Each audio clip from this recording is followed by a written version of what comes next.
What is up, hooligans? And happy freedom. Welcome to another episode of Coffee with Hooligans, where we try to make the news suck a little less. I appreciate all of you guys being here. If you're over on Rumble, please hit that like button. More likes equals more hooligans. I'm going to read through the schedule really quick, and then we will check on all the chats. So let me know how you guys are doing today. Then, of course, we will get things started. I'll give a huge shout out to Matt. Thank you so much for sending Mac the Goat some batteries here so he doesn't sound like he's howling anymore. Holy. It's so loud. I bet my neighbors hate it. Good. Fuck them. Anyways, before we get any further, I want to let you guys know President Trump is supposed to be live on X. He's going to be doing a Spaces. Not really sure what it's about anymore. Hold on a second. Let me find him so we can read it together. Right here, you can see President Trump posted, "Join me live from Mar-a-Lago at 8 p.m. Eastern Time tonight on X Spaces." Set a reminder to be sure to tune in. So we will be covering that live. I highly doubt there's going to be any kind of visual. It's most likely just going to be a giant voice chat.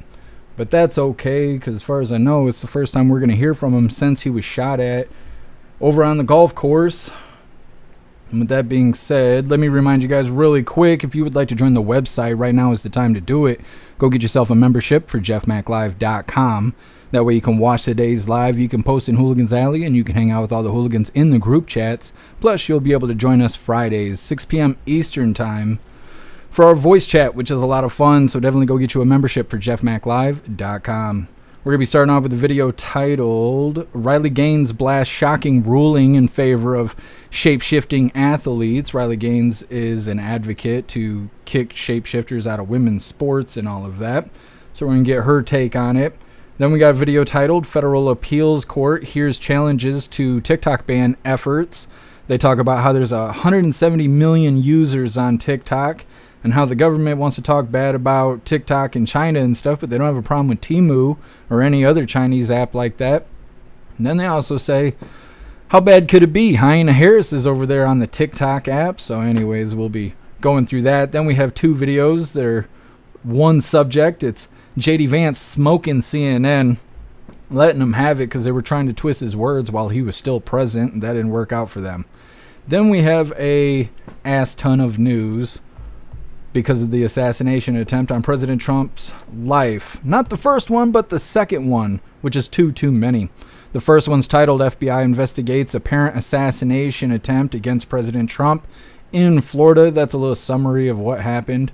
Then we got a video titled, "Biden Addresses Trump Assassination Attempt at Brief Press Gaggle." He says his little two words or whatever about it. Then we got a video titled, "What a Complete Joke."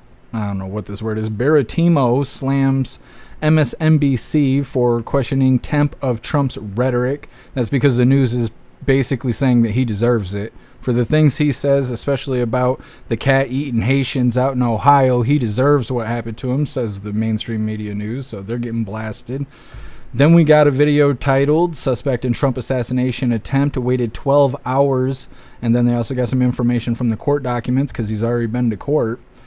Then we have a video titled, "Martin County Sheriff Will Snyder Suggests Would-Be Trump Assassin Ryan Ruth," or however you say his name, "could be part of a bigger conspiracy during a press conference." They kind of mentioned that he's from out of state or at least out of town. There may be other people involved. They don't really know yet. We'll probably never hear answers of that, but anyways.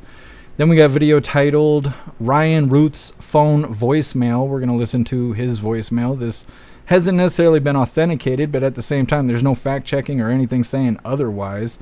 He sounds like some sort of recruiter. Apparently, he was out in the Ukraine or something, and he was recruiting for them or something. I'm not quite sure. Then we got, let me see, the last video dealing with him. It's titled, "Is This Evidence of Trump Assassin Was a CIA Asset?" This is, I can't think of his freaking name right now. This guy, I told you guys, he does deep dives all the time. Let me see if I can pull it up really quick. But anyways, this is his analysis after going and digging through a bunch of dirt. Ian Carroll is the guy's name. He's always deep diving on stuff, especially if it's connected to BlackRock. Second shooter, second time being in a Black Rock commercial also, by the way. So we got tons of information about the assassination attempt as well as the shooter. Then we will be ending our news with a video titled Old Clip of Kamala Harris joking about killing President Trump. And then after that, we have a funny video of the day that is titled Trump Doesn't Miss. All of that is coming up next, but first we're going to read through the chat and see how you hooligans are doing today. What is up, everyone over on jeffmaclive.com? What's up, Zero? What's up, Alistair? What's up, Hair Juicer? What's up, Breeze by You? What's up, Livid Review? What's up, Russell? What's up, Snooks? What's up, Cadillacs? And what's up, Josh D? Happy freedom, you hooligans. Appreciate all of you guys being on the website. And what is up, everyone over on Rumble? Breeze by You? You were first today. I appreciate you racing the chat. I can't believe how loud Mac the Goat is. It's been a while. It's been a while.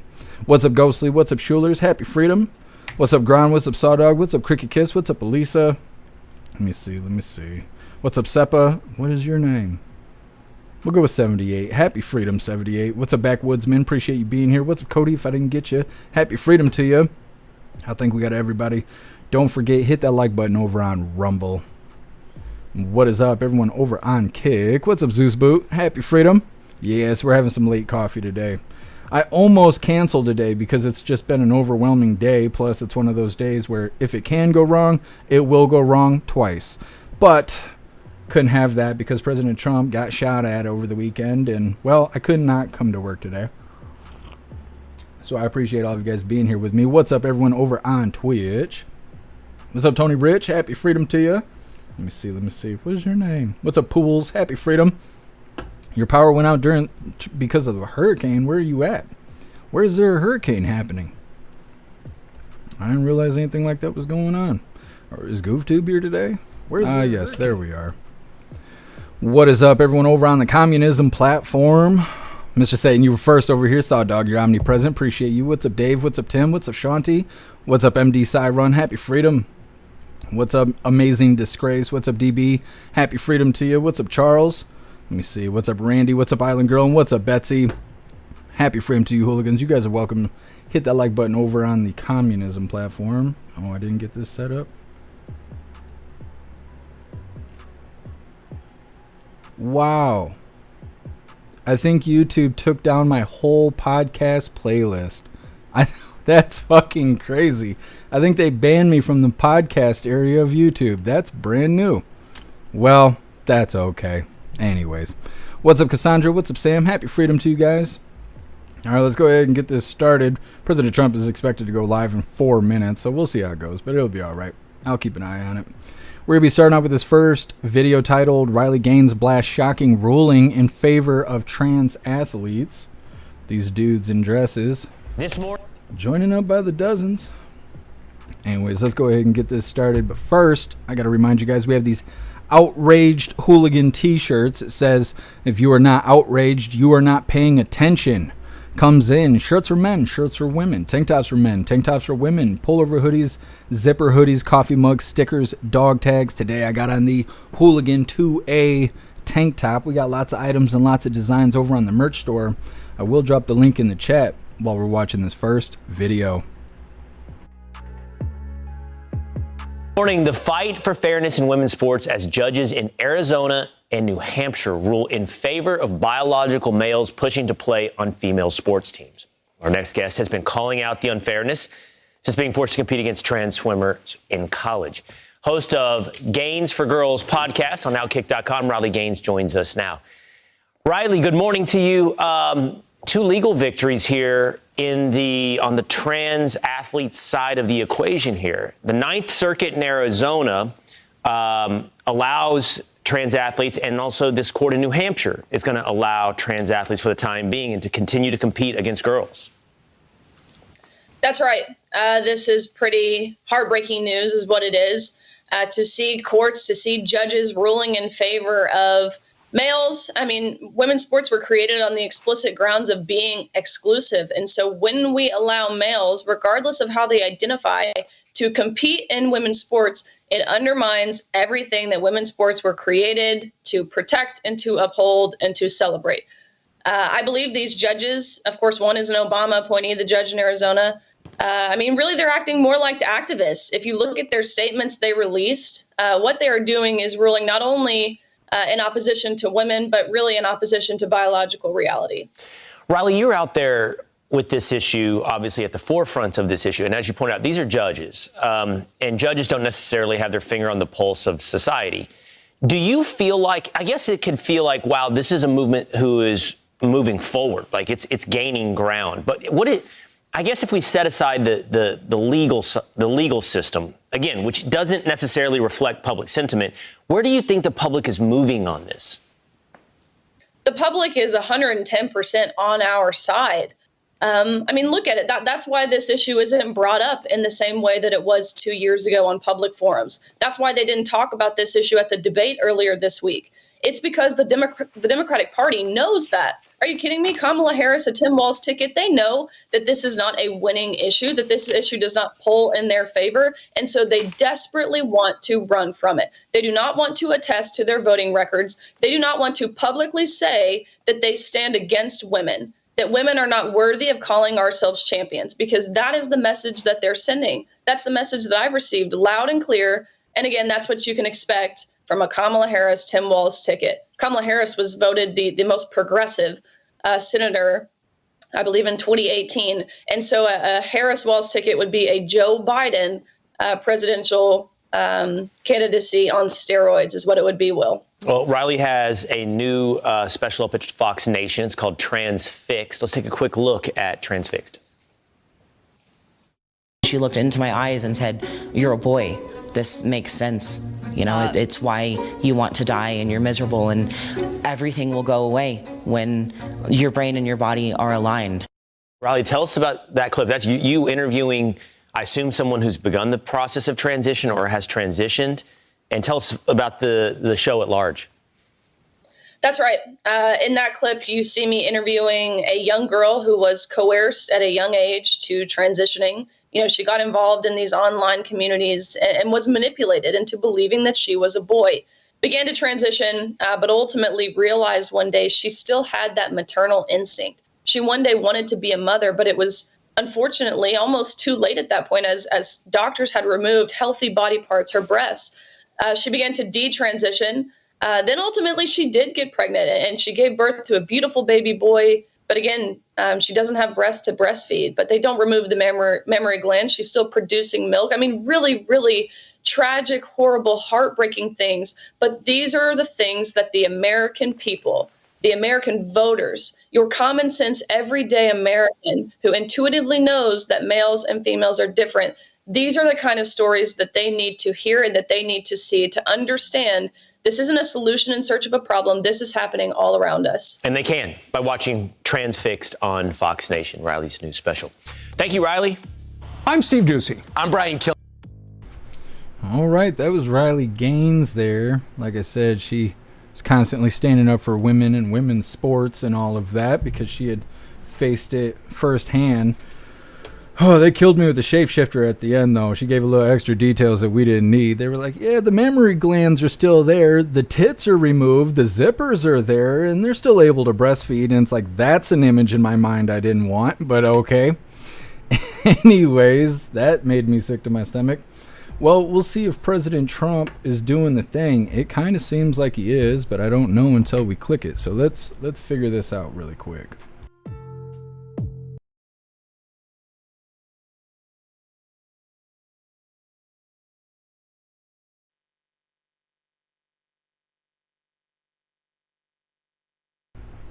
Well, I'm not hearing anything.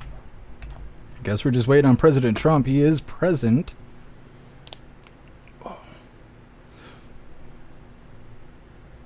Looks like they're still getting everything set up. Well, we'll see. Either way, we're going to read through the chat really quick. We'll pay attention to this. We'll read through the chat, see what your hooligans think about Riley Gaines and what they had going on over there. Let me see.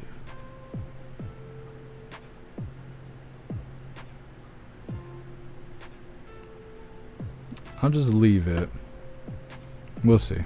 We'll see if these people start talking. Anyways. Sam Mammaries. Nothing more than memories on the way they were. No, Sam. I don't know. The image in my head is grody. They show all kinds of stuff on Twitter. You see more zipper tits than anything else. Cassandra, those are gory details to think about. I agree. That was a little bit of an overshare there. What is happening on my Twitter? I want to be able to hear them if they start talking, but whatever. We'll figure it out. Check. Just checking that everybody can hear me. Check. 1, 2. May I get some thumbs up for the audience? Before you go, just a quick disclaimer. A few quick reminders before we begin. You should think of our conversation today as a general discussion. You are going to hear from a number of speakers, all with their own opinions that may not necessarily represent the views of others or any organizations with which they are associated. You should understand our speakers have financial interest in some of the items we plan to discuss today and in decentralized finance and digital assets generally. Of course, nothing discussed here today should be deemed technical, legal, financial, or any kind of advice. You should always consult your own expert advisors if you are seeking any advice. To the extent there are discussions about future plans, vision, and other forward-looking information, it is always important to remember that all such forward-looking information and the future generally is subject to change, risk, and uncertainties, which can change current plans and expectations. Now hold on tight, and we'll be with you in a couple of minutes. Come on, man. Okay. Whatever that was. Never heard a disclaimer before President Trump comes on. That's interesting. Breeze by you the disclaimer, I know. What was that about? Was that his attorney? Well, it didn't sound like Alina Haba Haba to me. I don't know. It sounded like it. Never mind. Anyways, reading through.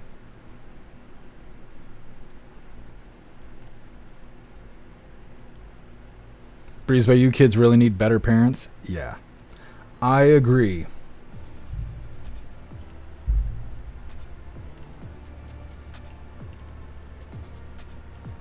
Snooks, you look so good in that tank that I forgive you for everything ever. Well, thank you, Snooks.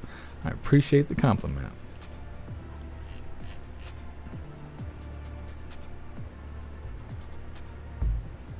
Cody, I have the app that just starts rolling whenever everyone starts speaking. What do you mean, Cody? What do you mean it starts rolling? Ghostly illegal disclaimer. I don't think there was. I don't remember there being one last time, but I can't remember if we were right on time or not. Oh, there was issues last time because it kept crashing. They were crashing Twitter or whatever. Are they getting it figured out?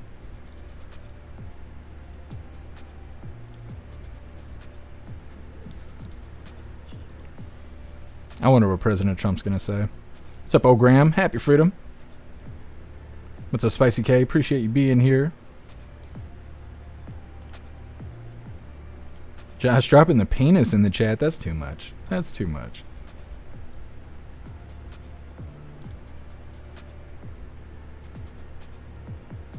What's up, Appeal to Heaven? Happy freedom. Cricket Kiss, what do you think? CIA operative psyops? I don't know what to think. All I know is they're a Democrat. You can tell by the behavior and the way they look all gay and stuff. That's all I know for sure is the Democrats won't stop shooting at President Trump, and we're all supposed to just sit here and watch it happen. What's up, Shauna Vision? Happy freedom. What's up, Hurley Girl? Hurley Girl, I thought maybe they were going to offer extended warranty after that disclaimer. I don't know. I don't know why they did that.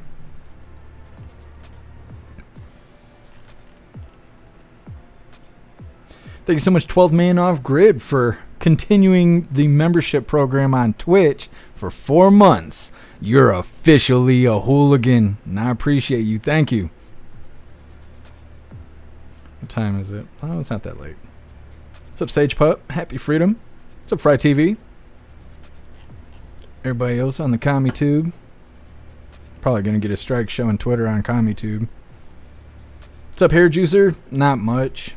We just covered Riley Gaines because Arizona and New Hampshire just passed laws allowing dudes in dresses to participate in women's sports. So we got Riley Gaines' take on it. We're waiting for President Trump to go live on X with his Spaces thing he's supposed to be starting. It was supposed to start 8 minutes ago, but I think they're getting everything worked out still. Let me see. How long is this next video?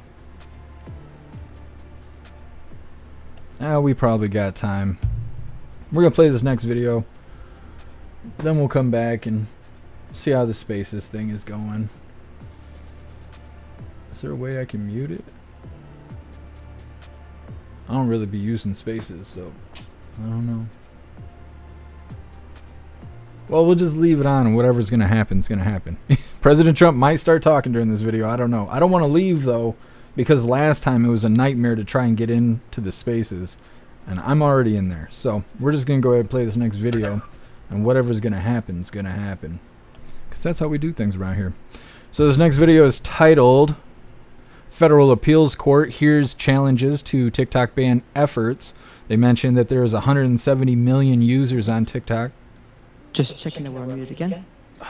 And we're good to go. Maybe. We'll see if we get into this video. Good evening, everyone. Before we begin, I want to address yesterday's awful events. It is a huge relief to us all that nobody was hurt. And I think that many in the crypto community will agree with me when I say that we're here with you, Mr. President, during these trying times.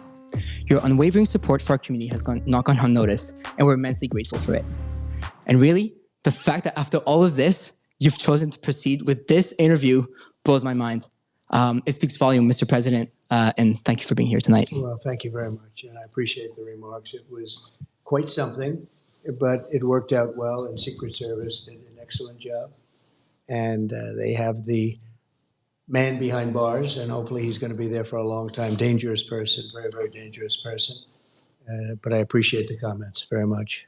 Well, I appreciate you for allowing me to interview you in your wonderful Mar-a-Lago home, which is truly an honor, and I'm very grateful for it.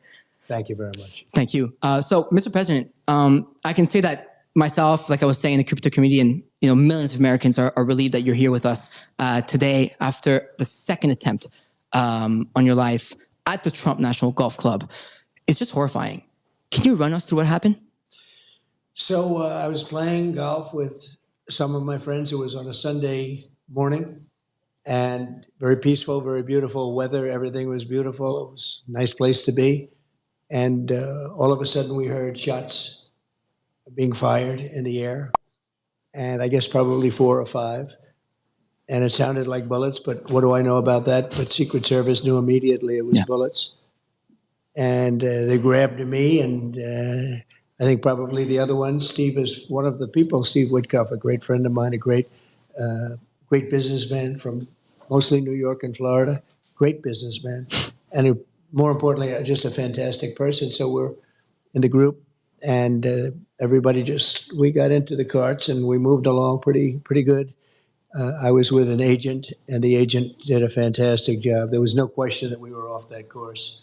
I would have loved to have sank that last putt, but we decided, well, let's get out of here. And what the gunfire was actually, interestingly, was a Secret Service agent had seen a barrel of a AK-47, which is a very powerful rifle, and he started shooting at the barrel, started shooting. It was in the bushes. Wow.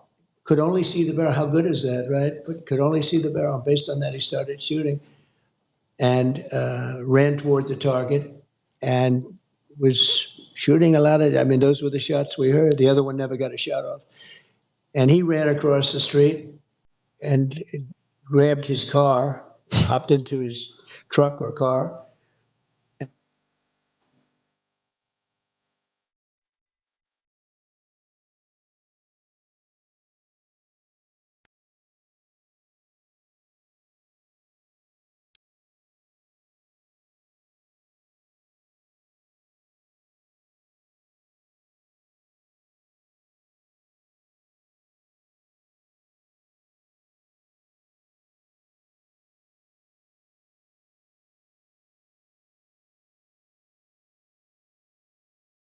Wow. You wouldn't want to have somebody like that out there. No. He dropped his gun, the AK-47. He left his gun. He left cameras behind, left a lot of things behind. So the agent did a fantastic job. The civilian did a phenomenal job. A woman.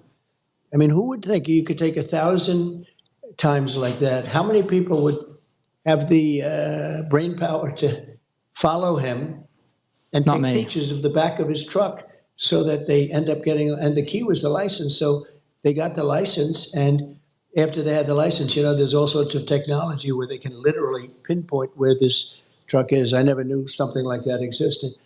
And they pinpointed him on the highway. They got him with a high-speed chase. So they got him. It was amazing. So Secret Service did a great job. And I think I can say honestly, the sheriff's office, law enforcement, everybody really did a great job. Very Incredible. happy about that. That's incredible to hear. Thank you. And backup question to that second fold is, this was the second attempt in your life in under 2 months. What do you make of that?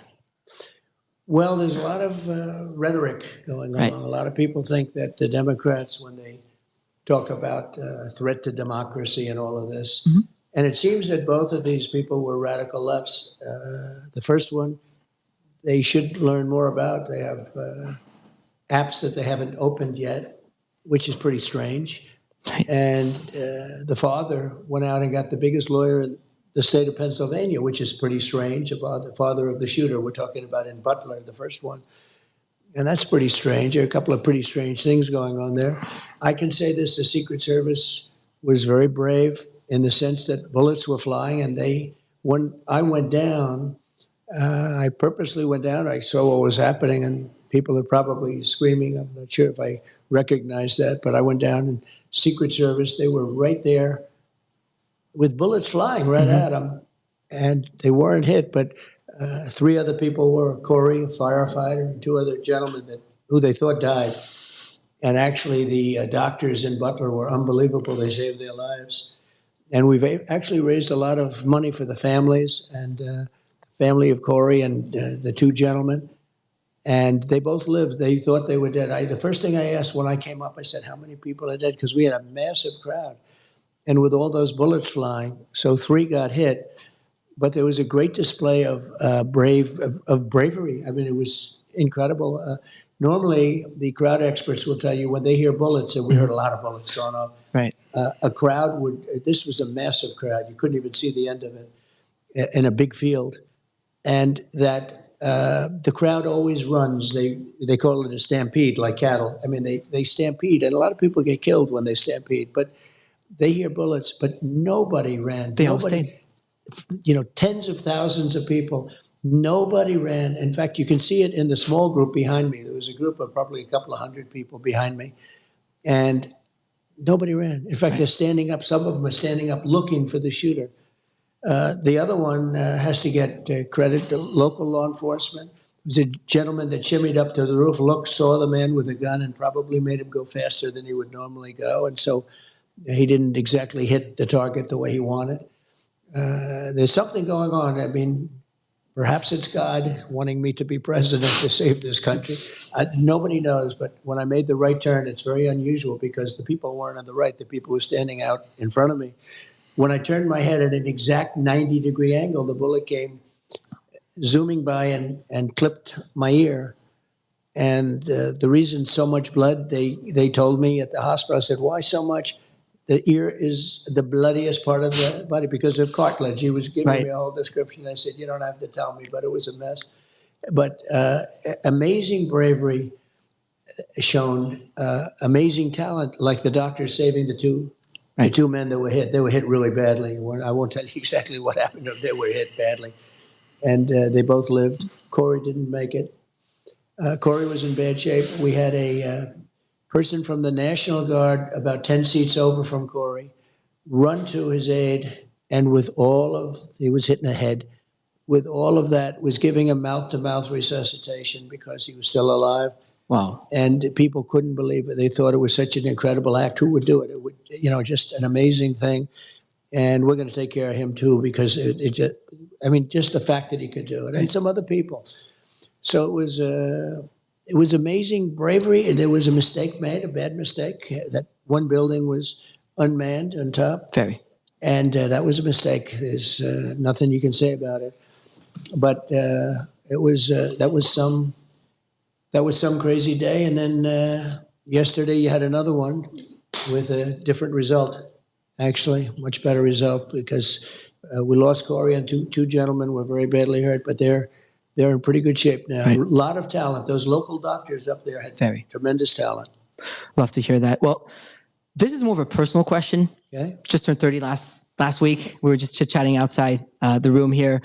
Young entrepreneur, son, aspiring father one day. Mm-hmm. With all of your success, you have a wonderful family. A couple of your sons are actually looking at us right now. You have a wonderful business for yourself, a wonderful life for yourself. You could be on the golf course without worrying about gunmen coming at you. But after multiple attempts at your life, you're still here. You've already been president of the United States of America once. You're about to be president of the United States of America again. I hope so. We hope so. Why do you do this? What motivates you? So we have a country that's in trouble, a country that I love. I love the people of this country, people like Corey, who were just this massive Trump fan and he got hit. But people like that, they're in love with the country and they hate seeing what's happened to the country when you have 21 million people pouring in from all countries all over the world, from prisons and jails, from mental institutions and insane asylums. Insane asylums, and they are different. Even prisons and jails, they are different. One's a little more severe than the next. They're coming in as terrorists, and they're coming into our country at levels that nobody's ever seen, and they're taking over our towns, and they're taking over small cities and big cities. I mean, look at New York, look at Chicago, look at LA. Tens of thousands of these people, and they're rough people in many cases. I mean, they are rough, tough people. Venezuela gangs, if you look at Aurora in Colorado, you have a governor that doesn't know what he's doing. He's petrified to be there. He doesn't know what to say. I mean, they're literally taking over real estate. They're becoming real estate developers in a much different way, right? They're taking over buildings. Everyone's afraid of them. And they have a big AK, talking about AK-47s. That's what they have. They carry massive guns. You say, where would they get this kind of power?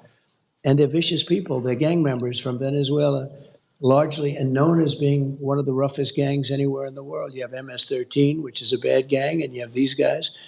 And we're going to clean them out. We're going to get them out. But the bottom line, just to answer it quickly, I love the country. We're going to make America great again, and we'll be able to do it. We did it once, and we'll do it again, and much easier this time. The border is in much worse shape than it's ever been. This is the worst border there's ever been in any country. They have not done the job that they have to do. I mean, you have Kamala, she was the border czar. I call her the comrade because she's a Marxist. She wants to tax everybody out of business. She wants to raise taxes to 70, 80%. She wants an unrealized capital gain tax, which is the craziest thing I've ever heard. Nobody's ever even heard of such a thing. And they'll put everybody out of business. We'll end up in a depression if she gets in. And very simply, though, we're going to make America great again, greater than ever before, and I love doing it. Being from Canada, I can probably relate to what that means. Yeah. You've got some problems. A crypto entrepreneur based in Montreal here, so it's it's not always the best feeling as someone who's trying to build something out of nothing here. Speaking of which, I'm wondering now. I know this is quite different, right? But I know many people in crypto feel this way. As we're trying to change the financial system, quite literally, we're trying to change things and make a difference, but it always feels like there's some sort of a force against us. In your case, do you feel similarly that there's a force out there to get you? Well, you have a radical left force, and we have forces, I say that we have a lot of evil in the world. The world is a nasty place, and you can see that with some of the things that have happened. We've been treated, I think, very unfairly, but I've done so well. It's an amazing country in some ways, but we have evil forces. You have the outside forces with the enemies, and you call them Russia, China, various places. I don't know that they're enemies. I think we'll get along great with China. I think we'll get along great with Russia. I want to get Russia to settle up with Ukraine and stop this. Millions of people being killed, far greater than the number you read about. But I want to get that done before I even take office. I want to get that done as president-elect because it has to be solved. Too many people dying. Too many cities are just in rubble right now. You look at the culture is just being destroyed. We got to get that done, and I'll get it done. There wouldn't have been an October 7th. There wouldn't have been Russia attacking Ukraine. There wouldn't be inflation. All this inflation, which has hurt people so badly. You wouldn't have had that horrible type of withdrawal we were getting out of Afghanistan, but with dignity and strength. That was the most embarrassing moment in the history of our country. And frankly, Russia would have never gone into Ukraine if it weren't for that. They looked at that and they said, this country is no longer run by Trump. This country is run by stupid people. And we have a great military. You know, I took out ISIS in 4 weeks. And everyone said it was going to take 4 or 5 years. I took them out in 4. Our military is great, but you have to have the right leadership running it. So the bottom line is that it can be nasty, but it's only going to get worse. If I don't win, it's only going to get worse. It's going to get really bad. We'll end up being Venezuela on steroids. We'll end up in 1929 type depressions. And we have to make sure that this person doesn't get in. This is far worse than Biden. You know, that was if you think of it, that was an overthrow of a president. He won. He had 14 million votes. He had no votes. Crazy Nancy Pelosi walked in, and some of the others, and they say, we want you out. He said, I'm not going to get out. I want to run. I was leading him by a lot after the debate, but still he had the right to run, and they literally, it was a coup in the truest sense. This was the first coup of an American president. And I think it's, you know, look, I don't say fair or not fair. He was very nice today. He called up to make sure I was okay, to make sure that, you know, do I have any suggestions or anything? We do need more people on my detail because we have 50, 60,000 people showing up to events, and, you know, other people don't have that. But he couldn't have been nicer. But I thought he was treated really unfairly. He went through a primary system, he won, and then they threw him overboard. And she got no votes, you know, she got no votes. But she'd be very bad for the country. We have to save our country. We can't play games, and we can't have a Marxist, communist president, because that's not what it's all about. So we're going to do it, and we're going to make our country greater than ever before, and you're going to be happy, and you're going to love your crypto. And as long as you have crypto, you're happy. So I know what makes you happy. Nothing else but crypto. Yeah, I mean, you know, when the Twitter Spaces was officially announced and that you put the tweet out, a lot of people were like, well, who's this Farouk guy? And obviously, you know, a lot of people started digging into this Farouk guy, and, you know, the main reply that was that I'm just this crypto bro. But you know what, Mr. President, I am a proud crypto bro. You know, and it seems like you're starting to become one of us, if not already. I know for a fact that your children are quite involved in the space. I mean, we have Baron, Don Jr., and Eric on the Twitter Spaces right now. Eric and Don Jr. here, who will be joining us a little later on this programming. But, you know, get into crypto now, because I already see the people on Twitter Spaces really eager to hear you talk about this. You know, at the recent Bitcoin conference, you mentioned that, and I quote, America should be the crypto capital of the world. Yeah. That was a big statement, and I believe the correct one. So why is it not right now? Well, I think it will be right now. Right now you have a very hostile SEC. I guess you'd have to say, I don't know, when you say administration, do you call it Biden or do you call it Harris? Nobody really knows what to call it, but maybe we'll say a combination of both. But they've been very hostile toward crypto, toward all of it. And extremely hostile, like nobody can believe. Nobody even understands why. My attitude is different. If we don't do it, China's going to do it. China's doing it anyway. They are. But if we don't do it, we're not going to be the biggest, and we have to be the biggest and the best. And, you know, when you look at values, and when you add it all up, the value of this whole thing is bigger than, they were showing me your top 20 corporations and all of this. The numbers are just gigantic. It suffers from some credibility lapses. I mean, some things were done or not done, but it's very young and very growing. And if we don't do it, China's going to do it. If we don't do it, other countries are going to do it. A lot of countries would like to be in a position. We have the advantage because it's us. But you have a big advantage because it's me, because I do believe in it. I also know a lot of friends that are really into it. And my kids, I mean, Baron knows so much about this. Right. Eric, and Baron's a young guy, but he knows it. He talks about his wallet. He's got 4 wallets or something. And I'm saying, what is a wallet? Explain this to me. But he knows this stuff inside out. And Eric and Don know it so well. They do. It's almost like younger people know it a lot better than older people. But I have a lot of respect for them. They've shown great judgment, all of them. And I think you're onto something. You're onto it a lot sooner than most people. You know, it's sort of like it's a fledgling business, and yet it's a massive business, but it has a chance to really be something special. And when I do things, I notice a lot of crypto comes in. People pay with crypto. Oh, yeah. And you didn't see that even a year ago, 2 years ago. So I think it's really, it's big, and yet it's a fledgling compared to what it will be. And I love that you're mentioning your children and how Barron is using his wallet. Similar to me, I'm trying to teach my mother how to use it. I send her $1 every Christmas, $1 every birthday, and same for my little Zoomer brother, who probably is in Barron's age category. So, has learning about crypto from your children had an impact on you? Well, it makes it easier, and it's sort of like a language. You know, I have a beautiful granddaughter. Ivanka's daughter, and she is Arabella. She speaks perfect Chinese. Wow. And their other two children, two great young boys, they speak perfect Chinese. They learned it when they were 2 and 3 and 4 from a nanny who was Chinese. That's impressive. And she was from China. And she would teach Arabella. When President Xi was here, President Xi couldn't believe it. She walked up to him and had a perfect conversation. And I said, so how did she do? He said, as good as any 10-year-old girl in Beijing. I remember that statement. I mean, she speaks it perfectly, but she learned it at a very young age. Wow. If you're going to learn, if it's China or Japan or any language, right. It's not that easy to do. No. But as a child, it's almost like a natural. So it's a little bit like that, I think, with crypto. Now, I think crypto is a lot easier, right, if you want to know that. But there is a learning curve, and yeah, my kids really understood it, and they understood it pretty much right at the beginning.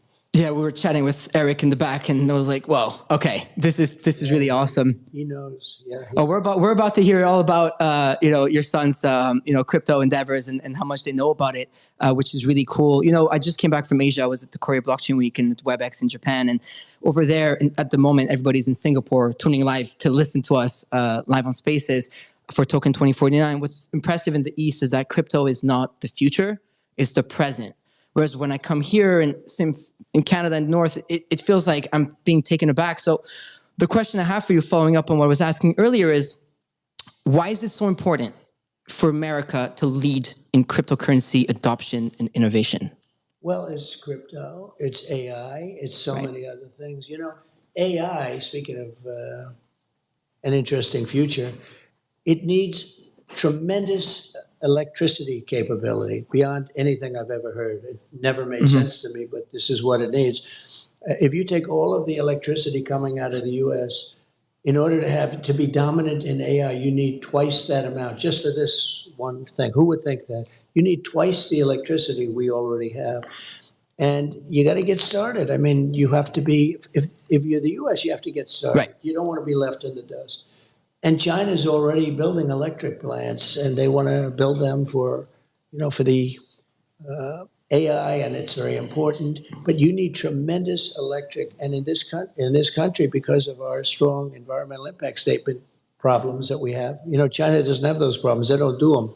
They just build. They said, build over here, build over there. With us, you have to go through years. But I'll make it possible to create tremendous amounts of electricity very rapidly. But people don't know that. People don't know that you need double the electricity of what we already have. So you want to get in, whether it's crypto or AI or other things that are coming along, and it's part of the game. We want to have a great country. We want to stay at the top.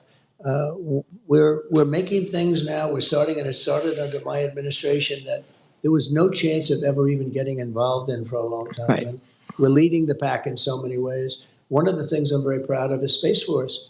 We were getting lapped in space by China and by Russia, and now we are the leader in space. And I have to tell you, Elon is doing a fantastic job. He's my friend. He endorsed me for president, so strongly. It was incredible. But he is doing an amazing job with respect to space. When you look up, I think somebody said he sends 90% of the rockets sent up throughout the world are his. Wow. And you got to hand it to him. He's something. He definitely is. Wish he was here, but at least we're using his. We'll get him. We're definitely using his platform to do so, and I'm sure there's a reason for that. So, to create this future we're talking about, right? Like there's a lot of, American entrepreneurs, founders in crypto that need to sadly leave the country because it feels like at times we're being treated like we're not really welcome to build companies here. The CEO of our company over at Rug Radio was actually debanked earlier last year, but we'll get into that later. Do you think it's important for America to have a legal framework for crypto so that businesses can thrive and survive here? I do, and they should have certain safeguards too. Maybe somebody would say that's a bad thing to say, but no, it can't be totally freewheeling. And I spoke to some of the big crypto people, they want safeguards, they want certain safeguards. But it's a very hostile environment right now. From what I understand, the SEC has been extremely hostile and really going after people. And I think, frankly, since they heard I was involved, they've treated people much better. Maybe they view it as votes. But people that were under serious investigation for having done nothing wrong are all of a sudden not allowed to go free. And I really believe that's because they see, this is a very big market. This is a very powerful market. Very. So I'm glad I helped. If I helped, I don't know, maybe I didn't. But the SEC has been unbelievably hostile. The one thing is that if for some reason bad things happen and we don't win the election, those people that were under investigation and that are free as a bird right now, and people that weren't being looked at in the crypto world, they will be living in hell because it'll start the day after the election if they win. And I view it differently. I mean, I just view it that we have to be the top no matter what we do. Right. Chips or anything else, we were really starting to go with the chips. We have to be number one. And I think AI is really important, but I think crypto's one of those things we have to do. Whether we like it or not, we have to do it. It's really, really cool to hear it from you in person. We've only heard it on TV, in newspaper, etc. But it feels good to know that a presidential candidate and someone who is already president of the United States of America feel this way about cryptocurrency. I'm sure myself and a lot of people in the industry are relieved to hear that. And now we'll see what the results are in November. But on something a little lighter now, I remember the day your NFT collections came out. That was super cool. So I host a morning show called FOMO Hour with my friend OSF and Mando and now Tyler. And so we were live on air when the link dropped. And so it was the very, very first collection. There was a chance to have dinner with you. And I remember just like scrambling to buy them. We're staying live. We stopped the show live on air to thousands of people like, no, we got to buy these. We're going to buy these. I got to spend $25K on this. Let's go. Right. Let's do it. Which is another cool thing about people in crypto, right? Or there's crypto bros that they call. And so we're trying to buy these things. And it was just so electric and crazy that we actually failed. But hey, I guess that's a good thing because the collection, ended up selling out, and then you ended up doing, I believe, you ended up doing that 3 times over.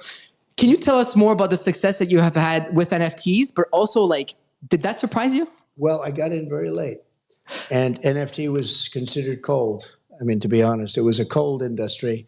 It had its day a few years before, as you probably know. But when I did it, I said, what do we have to do with anything else? And it's playing cards and some beautiful artwork and other things. And we went out with 45,000 NFTs, and it was amazing. We thought it would take 6 months, maybe a year to sell. It sold out. I don't want to get myself in trouble by saying exactly the first day, but pretty close to it. It was almost immediately. It was quick. Yeah. We failed every transaction. Right, almost immediately. And then we did a second one likewise, and then we did a third one. And then we just did a fourth one. And I asked the people from the first 3, I said, well, do you want to have us do? Because, they have they have very big pride to start off with. But I said, are you going to, if we do a fourth one, does that affect you and the ones you already own? Because some people bought a lot of them and some people bought one. And they're all very happy, really happy. I said, does it affect you?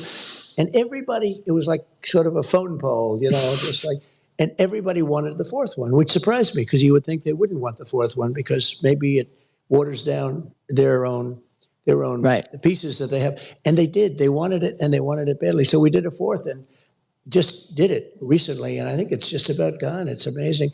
And one of the things I know, the crypto played a big role because they paid. Yeah. It wasn't like we're not getting checks with dollars. We're getting crypto. It's instant.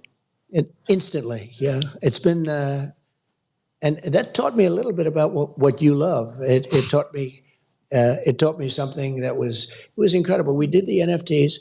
It was so cool. People said, don't do it.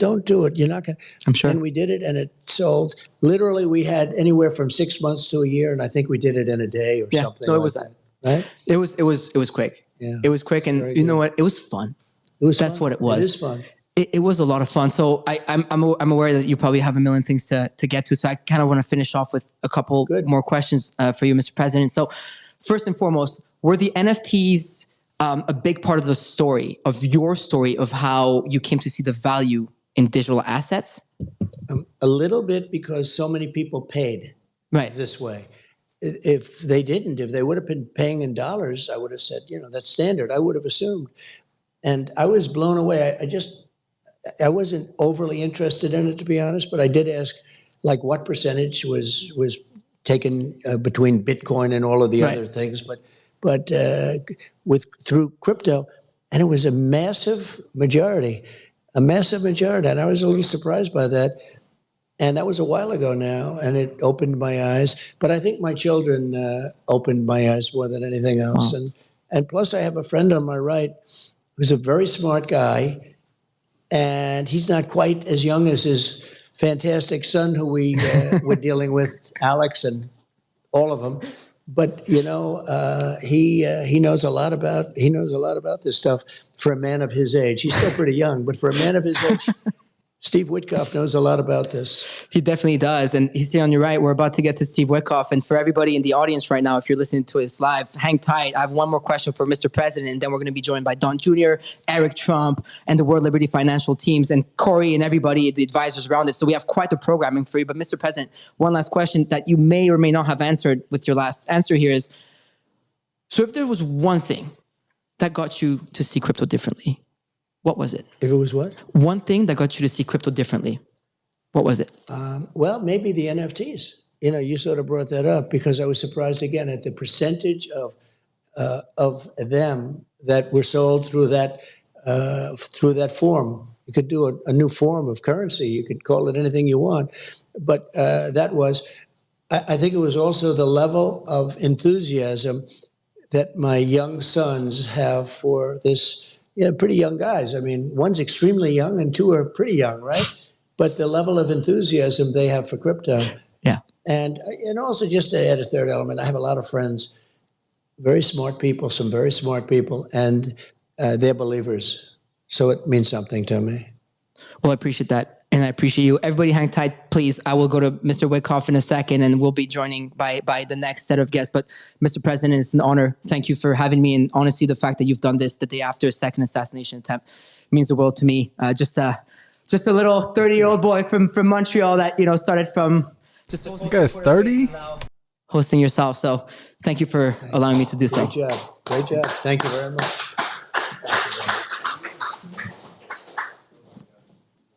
Okay, drop a 1 in the chat if you want to continue listening to this Spaces. Drop a 2 in the chat if you would like to move on with Coffee with Hooligans.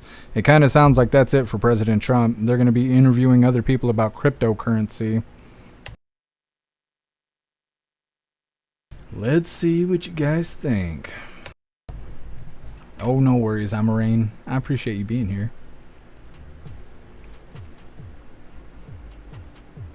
Calex, do you know this kid? No, I don't know who he is. I did drop information on him, though, just a moment ago. Let me see if I can find it again now that we got the mic on. His name is something weird. Forok? I don't know. This is what it is. This is who was just talking. Is this person right here. Now, they almost got 500,000 followers, and they're in charge of stuff. I've never heard of any of these places, but apparently the co-founder and president of Myriad Markets, Rug Radio, and Decrypt Media. Like I said, I've never heard of any of that stuff, but whatever's whatever. Seeing a lot of deuces in the chat. Oh, it's all twos. I don't see any. I don't see 1 1. No, there's 1 1 on YouTube, but it's YouTube. All right, well, we'll wrap that up. That's okay. Let me see here. Where are we?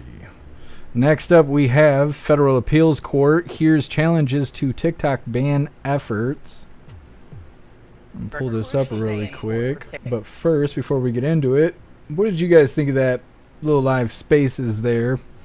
I thought it was okay. I didn't know it was going to be about crypto. He didn't really give us a warning that it was going to be about crypto. Man, I feel like it would be weird to get shot at and have somebody make another attempt on your life, and then you come to an interview and people want to talk to you about crypto. It seems a little light, considering the situation. But either way, that was the first time hearing from President Trump since what happened yesterday in Florida. We haven't even got to that yet, but you guys know what happened. Here, Juicer, thank God. That was worse than watching paint dry. Yeah, I didn't really want to listen to crypto. I thought he was going to be talking more about the assassination attempt. I mean, he did talk about it, but I thought that was kind of the whole point of him going live. I didn't realize it was going to be all of that. Lewd review. Well, apparently my chocolates are so strong 2 weeks in, and I'm still testing positive. Lewd review. A lot of that depends on your system. I can't get stuff out of my system for like 5 weeks, but if you need to pass a test, I always go get pectin, which is gelatin for canning food. You drink one of those packets mixed in a Gatorade before you go to bed, and you wake up and piss and drink another one.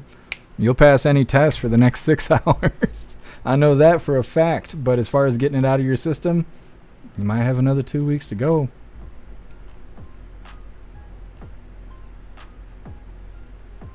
Here, Juicer, how long is this nerd going to dictate the conversation? Did you hear the disclaimer? He gave a whole hell of a disclaimer. I wasn't really sure why. Now I kind of know. Because, and now that I think about it, I don't even think he mentioned it verbatim, but you got to be like in contract to give somebody financial advice. And I think they were worried about that people were going to listen to the live and try and, I don't know, purchase crypto, based off what they were saying. So they were trying to like recuse themselves of any liability from people listening on the spaces.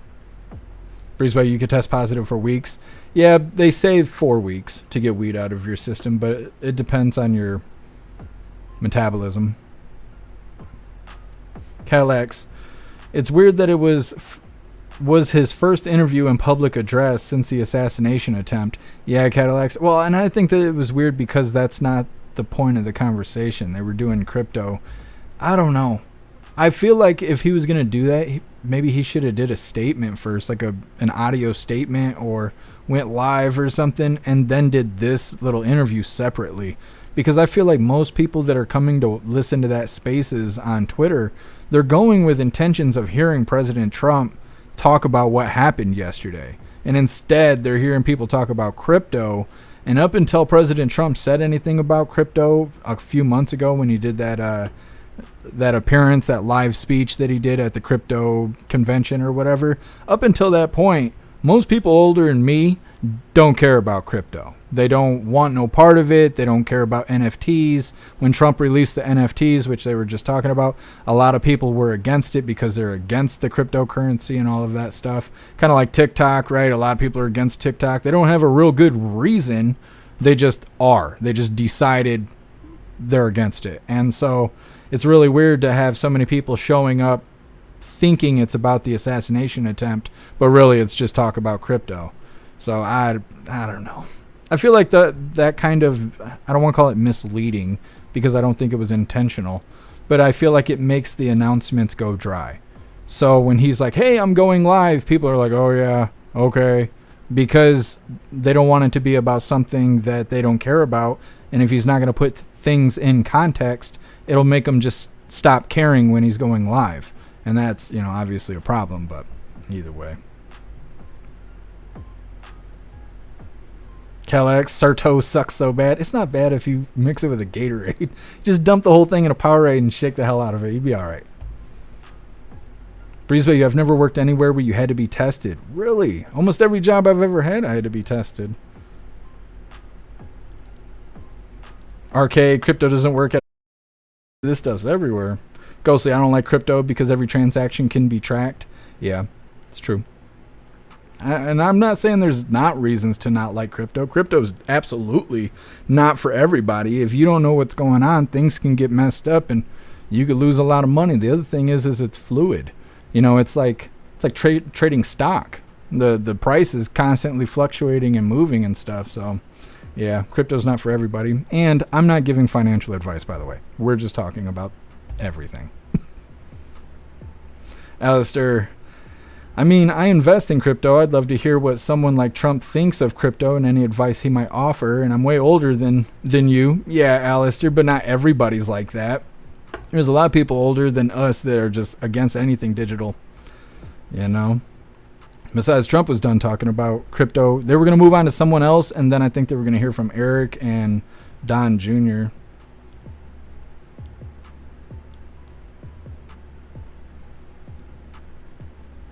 Prison hug, I had to provide a hair sample. And I don't know how to pass that. I don't know how to pass that. My buddy had to do a hair sample drug test, and they took hair from his eyebrows because he was bald everywhere else. And so they literally trimmed his eyebrows to take the sample from his eyebrows. I was like, should have shaved them off. Should have showed up their blank face. He's a black dude. He's like, nah, I can't do that. He's like, that's white people stuff. I was like, I know. Never seen a black dude shave his eyebrows. Seen tons of white people shave their eyebrows. I don't know why we're built like that, but, it is what it is. You've never seen Black Jackass either, have you? No, you haven't, because that's what white people do. Staple their nutsack to their best friend. That's what white people do. Want to talk about white culture? That's what it is. Anyways. Hurley Girl, D&D talk goes right over my head. I don't even want to try and understand it. Talking about Dungeons and Dragons? Master Meatball, I miss playing D&D. See, I've never played D&D, but I know that it is quite extensive. Magic the Gathering can be like that too. If you got the right cards, you got to pass it around to everybody at the table so they can read it, because you're about to bring 100 harpies onto the field and all this stupid shit. I don't miss playing that game either. I don't want to think that hard while I'm drinking and playing cards. Lewd review, we're going to take your eyelashes. Can they do that? Can they get hair sample stuff from your eyelashes? God, they'll take anything if you give it to them. Look what they're doing to the Democrats' wieners. Anyways, let's go ahead and get into this. It's titled Federal Appeals Court Hears Challenges to TikTok Ban Efforts. And as I was trying to say before that live spaces started, they're going to mention there's 170 million users over on TikTok. There's also Chinese apps like Temu, where the government doesn't seem to care about that, even though they cry about TikTok being connected to China. And then they also mention in here that it must not be that bad because Harris is over on TikTok. And let's get this started. And don't forget, hit that like button over on Rumble. A crucial day in court for TikTok, the Chinese-owned social media app used by an estimated 170 million Americans. It now faces a ban and could shut down by January. The U.S. Court of Appeals in D.C. will hear oral arguments this morning. Those speaking out in favor of blocking the ban, the Liberty Justice Center, a nonprofit that works to protect free speech. Jacob Hubert is president of the Liberty Justice Center. He argues this ban violates the First Amendment rights of millions of TikTok users. He joins me now. Jacob, thanks for hopping on with me first thing Monday morning. You argue free speech. A lot of lawmakers on both sides argue China. Explain your position this morning. This ban will shut down the speech rights of the 170 million Americans who use TikTok to share and hear content. And a lot of that content has to do with political ideas, the speech that the First Amendment most exists to protect. And yes, the government says, oh, we need this because of national security, because of China. But that doesn't really make sense. For one thing, the government hasn't alleged there's some imminent threat that is what you need if you're going to shut down speech despite the First Amendment. Another problem is they're only targeting TikTok, but there are other apps tied to China that share your data with China, like Temu, and they're not doing anything about those. And if TikTok is such a national security threat, then it's a very strange thing that the vice president of the United States, part of the very administration that's banning TikTok, has her own TikTok account. You know, do you think the government knows something that we don't, though, Jacob? I know you say they haven't alleged, that they've infiltrated this app or, do you think they are keeping something close to the vest, though? Well, they want to act like they know things that we don't know. You know, they in their brief that they submitted arguing in favor of the ban, they actually blacked out pages of text. And in the evidence they submitted, which are really just statements from federal government officials, they blacked out paragraphs saying that's classified. We can't tell you our reasons. They really say that. They say, well, look, we'll tell the court our reasons, but even the attorneys for the other side shouldn't be allowed to hear all of our reasons. But the fact is, it doesn't matter what's under those black bars because they don't claim otherwise, that there is actually an immediate threat. This is all about, well, maybe someday China could access people's data and use it for something. Maybe someday China could manipulate what's on TikTok, and that would be bad. And that's just not enough under the First Amendment, regardless of the details. And let's talk about the election, too, just moving forward. You know, TikTok playing a huge role this election, both President Trump, Vice President Kamala Harris using it to reach younger voters. How much does social shape politics today? And do you think this ban could potentially damage voter interest?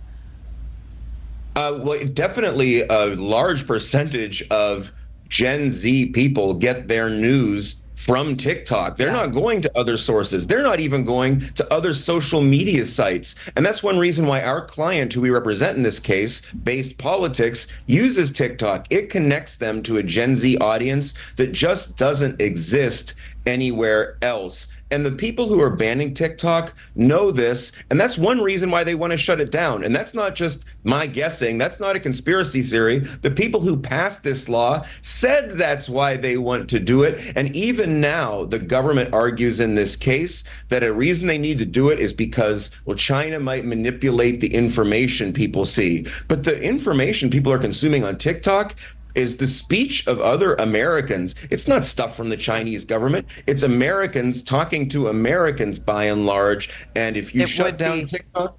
Yeah, it would be an interesting world without it. We'll see what happens come January. We'll be listening in today.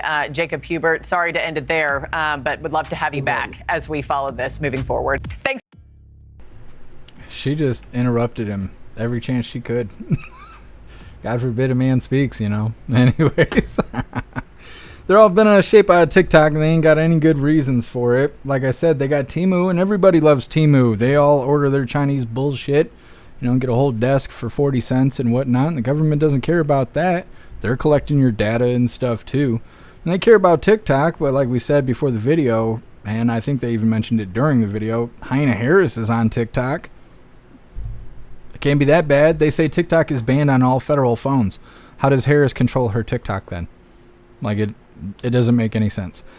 They don't stop Chinese border crossers from coming into the country illegally every single day.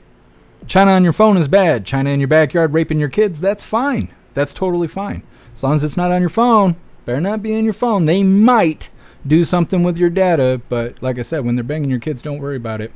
Anyways, next up we have two different shots of JD Vance smoking CNN, and it's really good. It's really good.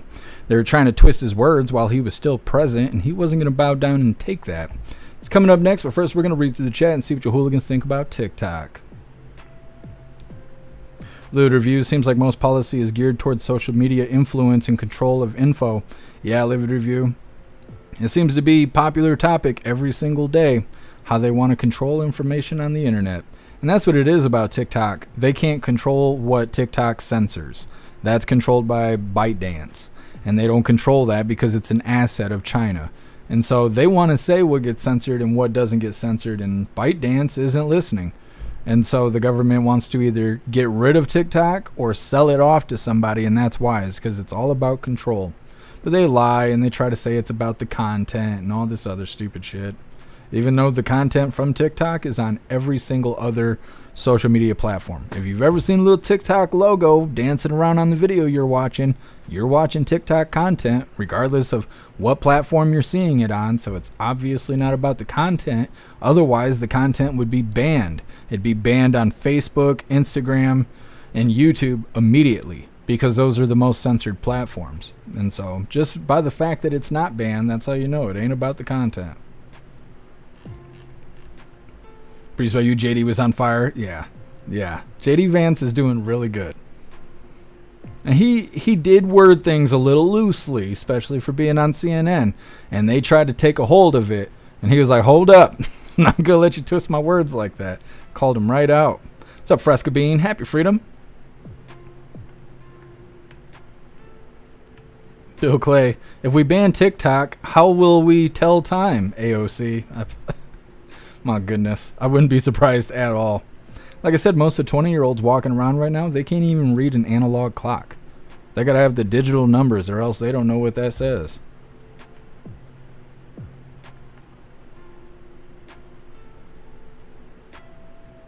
No worries, Fresca Bean. I was late getting started. We have a whole ton of information about the assassination attempt on President Trump yesterday. So no worries. Alistair, the attack on TikTok is another lefty attempt at shutting down free speech. Yep, you're absolutely right. You are right. It's all about control. That's what they care about.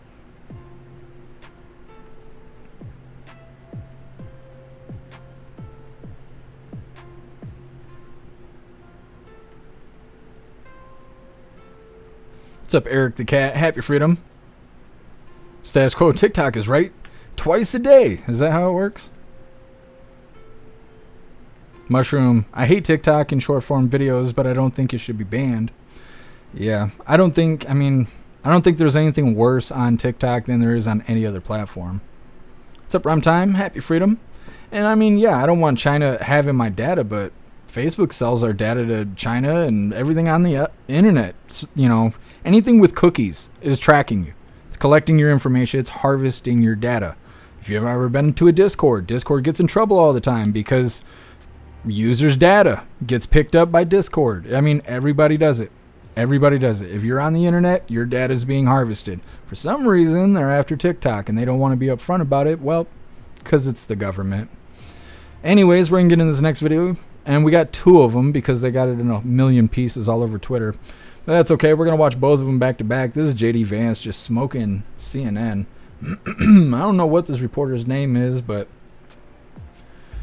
she's going to need some Bengay because I'm sure she's extra butthurt about this. Let's go ahead and get this started. And don't forget, hit that like button over on Rumble. You just said that you're creating the story. What's that, Dana? You just said that this is a story that you created.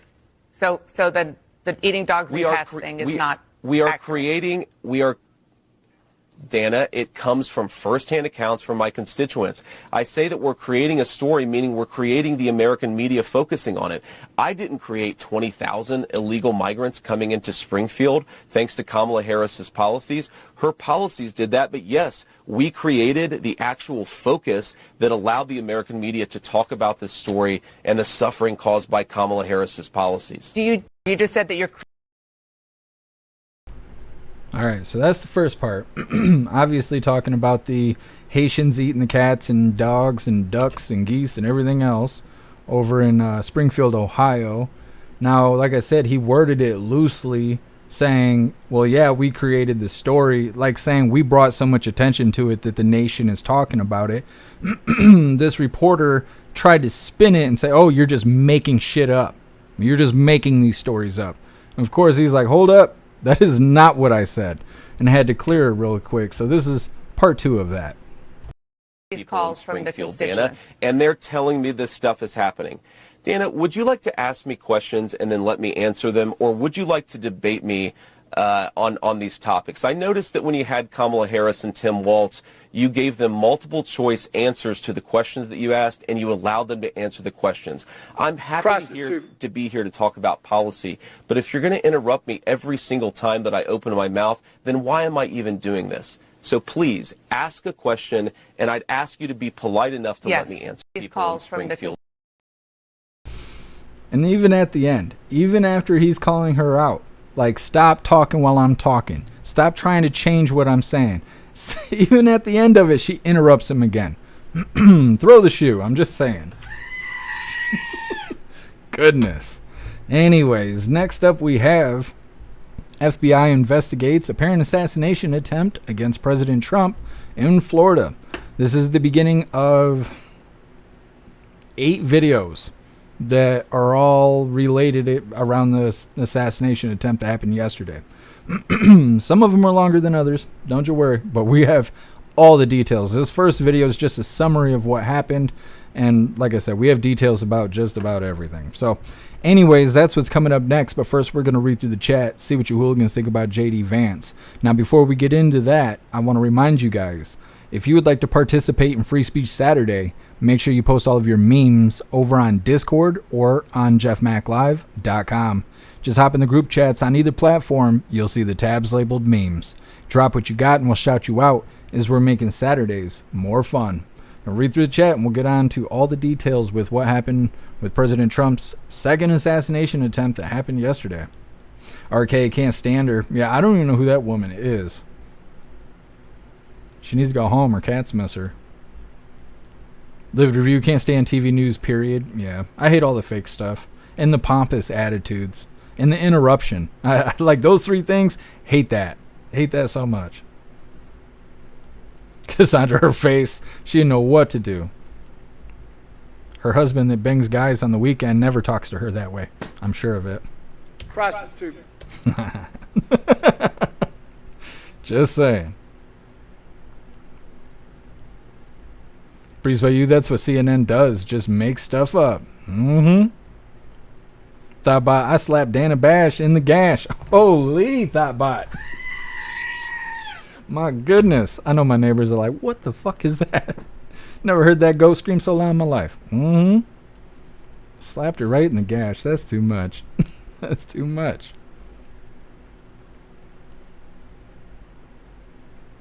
Air 16 JD Vance has the human traffickers sweating. JD Vance doesn't play around. He has a positive attitude, but he's assertive, and he does not let people just do whatever. Like when he came across the tarmac to go talk to the reporters that were filming Hyena Harris coming up. She had just was selected by the government to be the top of the ticket for the Democrats. News crew sitting out there. She's pulling up in the plane. They know that she's going to just walk off. She's not going to come talk to them. So JD Vance walks across the tarmac to come say what's up to all the reporters and to point out the fact that she's not coming to talk to them, that she doesn't do interviews. And if they're going to waste their time being out there, they might as well talk to a candidate or at least a party that will talk to reporters and will do interviews. And I like that. I like that JD Vance is up front and in their face and stuff because they need that. They're fake. And like I said, they couldn't handle a punch in the face. So a little bit of masculinity is good for them. You know, they need that in their life. They need to realize, you know, daddy's home. That's what they need, that kind of vibe going on. Anyways, reading through. MU, really, let's see, really like that. He doesn't take any guff. Yep, I agree, MU. Too old to care. JD needs to channel his Mima. He's got something going on.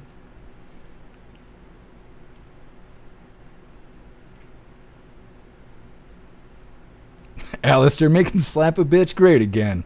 You know she cried hard. She was probably talking about white supreme pizzas raining in the streets and all that after JD Vance was gone. I'm surprised they didn't blame that, you know, for what happened to President Trump. They're like, if JD Vance wasn't being so intimidating on TV, people wouldn't be shooting at President Trump. They've already been saying ridiculous stuff like that. They can't even get their fake story straight. It keeps changing. Like every couple hours it changes. Like what they say happened yesterday. When the news first came out, they said that two people with guns exchanged fire within the vicinity of President Trump. And 4 hours later, it turned into the second assassination attempt. I'm like, I don't even know what's going on. I don't even know. Like, if you go down my Twitter, you'll just watch that story change over time. Because I'm just sharing everything as it's coming out.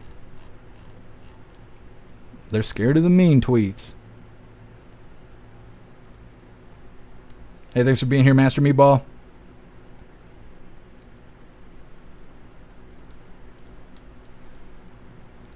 Tracy, badass. I know. I think JD Vance is a badass. Mushroom, he didn't let them walk all over him. He's not a pushover at all. Thank God. I'm tired of all the soft and stupid people in the world. Snooks, I love a strong man like that. You say that until they try and tell you what to do. You don't like being bossed around, Snooks. Breeze about you. Your neighbors are like, what is he doing with that goat? Nah, it's better than eating cats. That's what I'll tell them. They're not going to like me. It's okay. Anyways, let's go ahead and get into this. Like I said, we got 1.5 million videos that we're going to cover. So we have all the random details of the assassination attempt that happened with Mr. President. Yeah. President Trump yesterday while he was golfing. Jesus loves us. I'm having a day today. Just want to throw my keyboard right through the wall. This first one's titled FBI Investigates Apparent Assassination Attempt Against President Trump in Florida. Like I mentioned already, this video is going to summarize what happened as far as like a whole. And then we'll get into the shooter and the investigation and all the random possibly propaganda related to the shooter and all that stuff, like Ukrainian Nazi recruiter, all the bullshit. Okay, all the bullshit. This is just the beginning. Once again, this is titled FBI Investigates Apparent Assassination Attempt Against President Trump in Florida. Let's start with News Nation's Xavier Walton, who is in West Palm Beach, just outside Trump International Golf Club, with the very latest there. Xavier, good morning. Hey, Marky, everything you just described, good morning to you. Everything you just described happening less than 24 hours ago from where we are this morning. And keep in mind, yes, former President Donald Trump is safe. That suspect still in custody. But here's what authorities say that suspect had on him when they apprehended him. Ryan Wesley Ralph was armed with this here, an AK-style rifle. Officials say the suspect was hiding in the bushes on the edge of the golf course property. Investigators say that rifle had a scope. The suspect also had 2 backpacks and a GoPro, which they believe the suspect intended to use to document the attack. Now, the FBI says a Secret Service agent scouting 1 hole ahead of the former president spotted the rifle sticking out of the fence line. Investigators say the agent then opened fire on Routh, who then took off. A witness saw the suspect run out of the bushes and then jump into a car. That witness quickly snapping a photo of the vehicle and its license plate, a critical detail that helped authorities track him down. Our units were completely locked on. We were ready to go. Had the vehicle fled, thankfully, because of good tactics, stopping the car, felony stop, getting him out of the vehicle, coming back to us, we were able to stabilize the scene without any further violence. Now, at the time of the incident, it is important to note just how close this was. Former President Donald Trump just roughly 300 to 500 yards away when the Secret Service agent spotted this suspect. And that's why the Secret Service really this morning, Marky, getting high praise for essentially saving former President Donald Trump's life. Yeah, and they're also saying when you have an AK-47 with the scope, 500 yards means nothing. Xavier, we're also getting reactions from across the country this morning. Oh, absolutely. And that's from both sides of the political aisle, if you will. You got the White House responding, Biden and Harris, both saying that they are relieved, obviously, and sending well wishes. And then you also have Governor Tim Walz, Harris's running mate, not to mention Senator Lindsey Graham. And then you got J.D. Vance also responding, saying last night in his post on social media, he's going to hug his kids a little bit tighter. Either way, everyone essentially saying, hey, kudos to the Secret Service. And then at the same time, condoning that political violence, saying there's just no room for it as we get closer to Election Day. Yeah, millions of Americans wanting an explanation after both of these attempts. Xavier, thanks so much. Thanks for watching. All right, so that is the beginning of the plethora of videos that we have there. Like I said, that summarizes basically what happened yesterday. Next up, we have Biden addresses Trump assassination attempt at brief press gaggle. I'm used to reading it the other way around. A press briefing versus a brief press. Anyways, we're going to go ahead and just jump right into that video because, like I said, these next 8 videos are all the same topic. So it's not really a reason to hop back and forth between watching what's happening versus being in the chat. So we're going to go ahead and jump right into this next video. Like I said, it's Old Man Walter saying his 2 cents on what happened with President Trump. Old Man Walter is no longer relevant. And with that being the case, he kind of speaks a little bit nicer about President Trump. He sounds a little bit more coherent than usual, at least in my opinion. So like I said, we're going to go ahead and get into this, and then we will read through the chat. Once again, this is titled Biden addresses Trump assassination attempt at brief press gaggle. Hit that like button over on Rumble, and let's get this rolling. Do you have any more information on the assassination attempt? I think thank God the president's okay. I think we got a full report so far. We're down there tonight. But one thing I want to make clear The service needs more help. And I think the Congress should respond to their needs if they, in fact, need more services. So that's what we're going to be talking about. Are you concerned more money, or they need more personnel? They need more money. What kind of help do you say? I think we need some more personnel. I think they're deciding whether they need more personnel or not. Are you concerned about more personnel?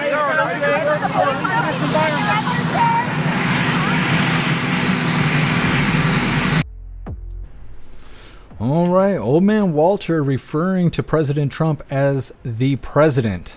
He said, thank God the president is okay. Our thoughts too, old man Walter.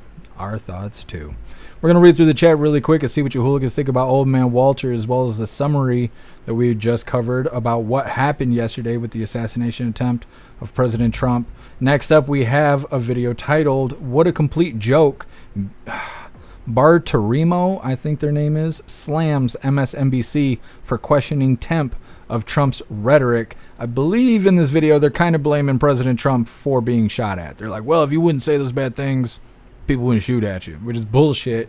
It's bullshit that President Trump is not safe in our country. And it's one thing to go out into a foreign country and they got a chance at what would be a foreign leader, right? But to be home and not be safe, there's stuff wrong. It's the damn Democrats. That's what's wrong. But anyways, we're going to read through the chat really quick and see what you hooligans think about those last two videos. Sam, that guy is fucked up. He's got all the good stuff. They just hit him with those injections. He's good to go. RK, 300 to 500 yards. So they have a distance within 2 football fields? What the fuck? RK, that's one of those details that have changed over the last 24 hours. Yesterday they were saying it was within 200 yards. Now they're saying it's between 300 and 500 yards. That's a long distance. And I looked it up. AKs are good up to 200 meters, which is like 217 yards or something like that. So 300 to 500 yards is technically outside of the range of an AK. The other thing is, I don't think that's an AK. I think it's an SK that was converted to take AK magazines. If you put a composite stock on an SK, you can get them where they will just convert to be able to hold AK magazines instead of the permanent magazine chamber that's normally on an SK, which means that rifle has a longer capability range than an AK because SKs are able to reach out further. They don't even talk about that. They don't talk about any of that shit. They're just like, oh, AK style rifle, 300 and 500 yards is an easy shot. That's a no-brainer. Have you ever tried to shoot 5 football fields away? That's a crazy shot, especially if you're on a rifle that's not really tuned for that kind of shit. It's a crazy shot when you think about those numbers, but when you say within 200 yards, you're like, whoa, that's manageable. You ain't got to be, the Chuck Norris of rifles to be able to hit within 200 yards with a rifle that has a scope and all that, especially if it's meant to do long range. And they don't talk about that because they don't even know about guns because they're talking about how scary guns are, not the details, because they don't want to know the details. Otherwise, it'll be harder to lie about the guns. Anyways. Yeah, Robert, an SKS, yeah. That's what I think it is. I think it's an SKS. I don't even think it's an AK. Breeze by you, Walter, is irrelevant now? Yeah. It's weird. It's weird how he was just like the top of the hill for the bad guys, and now he's just like the janitor. He just wanders around. We're like, hey, there's old man Walter. I remember that guy. Crazy. It's so crazy.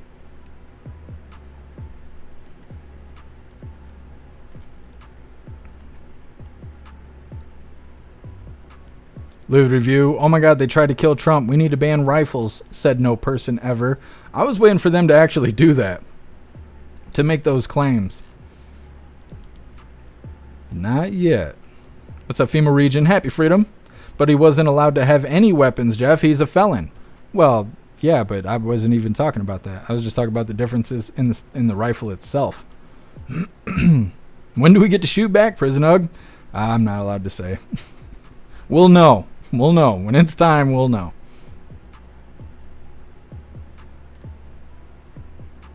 AR-16, but Trump would have been within the distance at the next hole. Yes. Yeah, if he would have made it up to the next hole, he probably would have been really close, within putting range. I shouldn't make jokes like that, but you know how shit is around here. Don't act brand new.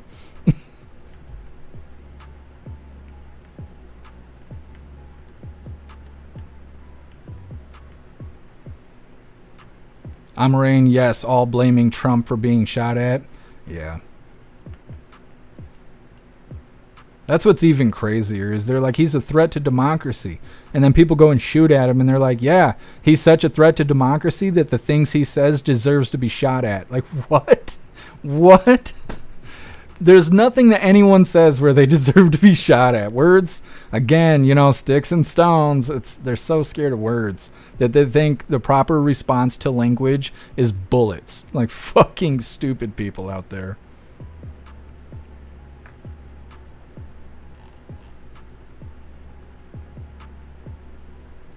FEMA is an operative. We'll see, or maybe we won't see. We got some information on that, but I doubt we'll ever know the truth, just like anything else that goes on around here.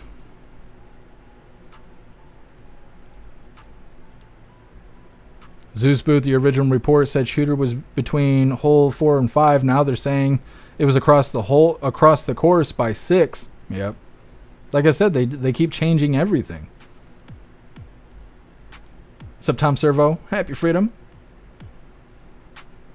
Vosen, they confirmed it's an SKS. See, I haven't seen anything saying it's an SKS. Rear Wheel, they know nothing about pew-pews. You're right. Like I said, they don't want to know, because then they might actually like them. And they're supposed to be pushing that fear-mongering and stuff. Tell everybody, be scared of your own Second Amendment. Your rights. Be scared of your rights.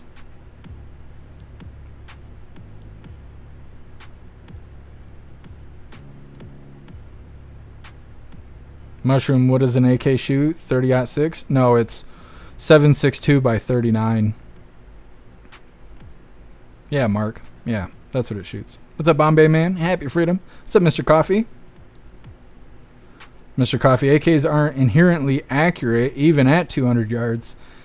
See, and I don't know. Okay, I don't know anything about that. I believe you, but what I don't want to do today is I don't want to argue if AKs are better than ARs, because I hate hearing that shit at the gun range.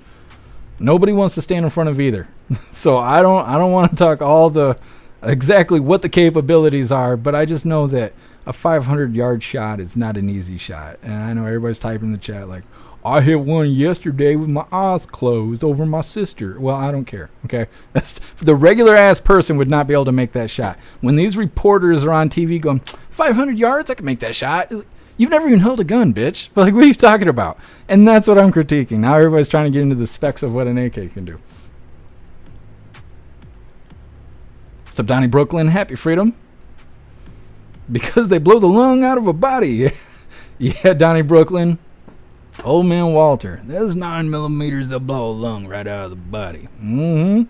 Anyways, getting on to this next video here.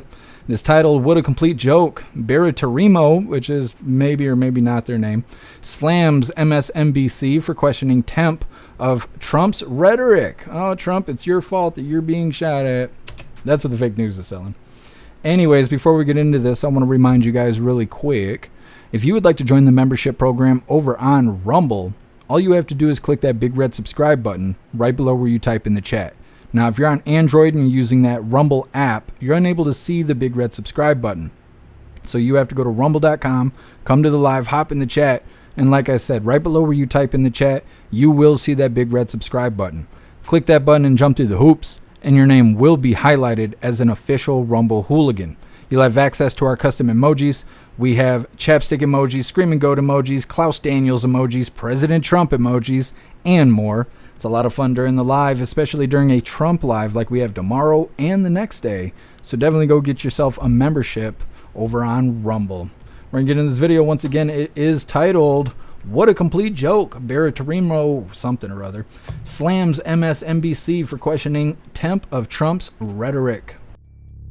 What a complete joke, Liz Peek. I mean, give me a break. They're over there on MSNBC having an entire conversation about toning down the rhetoric of Trump. He just had 2 assassination attempts on his life as they're calling him Hitler and everything else. Yeah, I mean, it's really despicable. They're blaming Trump effectively for an attempt on Trump's life, Maria. It doesn't get stupider than that or more vile. Yeah, and I just want to point out this. According to the Secret Service, the golf course yesterday was not fully secured because, quote, Trump is not a sitting president. Oh, really? Let's take a look at the kind of security President Obama has. Since he's no longer a sitting president, we've got pictures here of President Obama's golf course in Martha's Vineyard. Secret Service inspects every vehicle when they even drive near the course, Cheryl. So what's the answer? He's not a sitting president, yet the golf course that he's on is incredibly secure. All of these questions should be answered because remember, in the fiscal 2025 budget that has been proposed, there is a budget increase again for the Secret Service.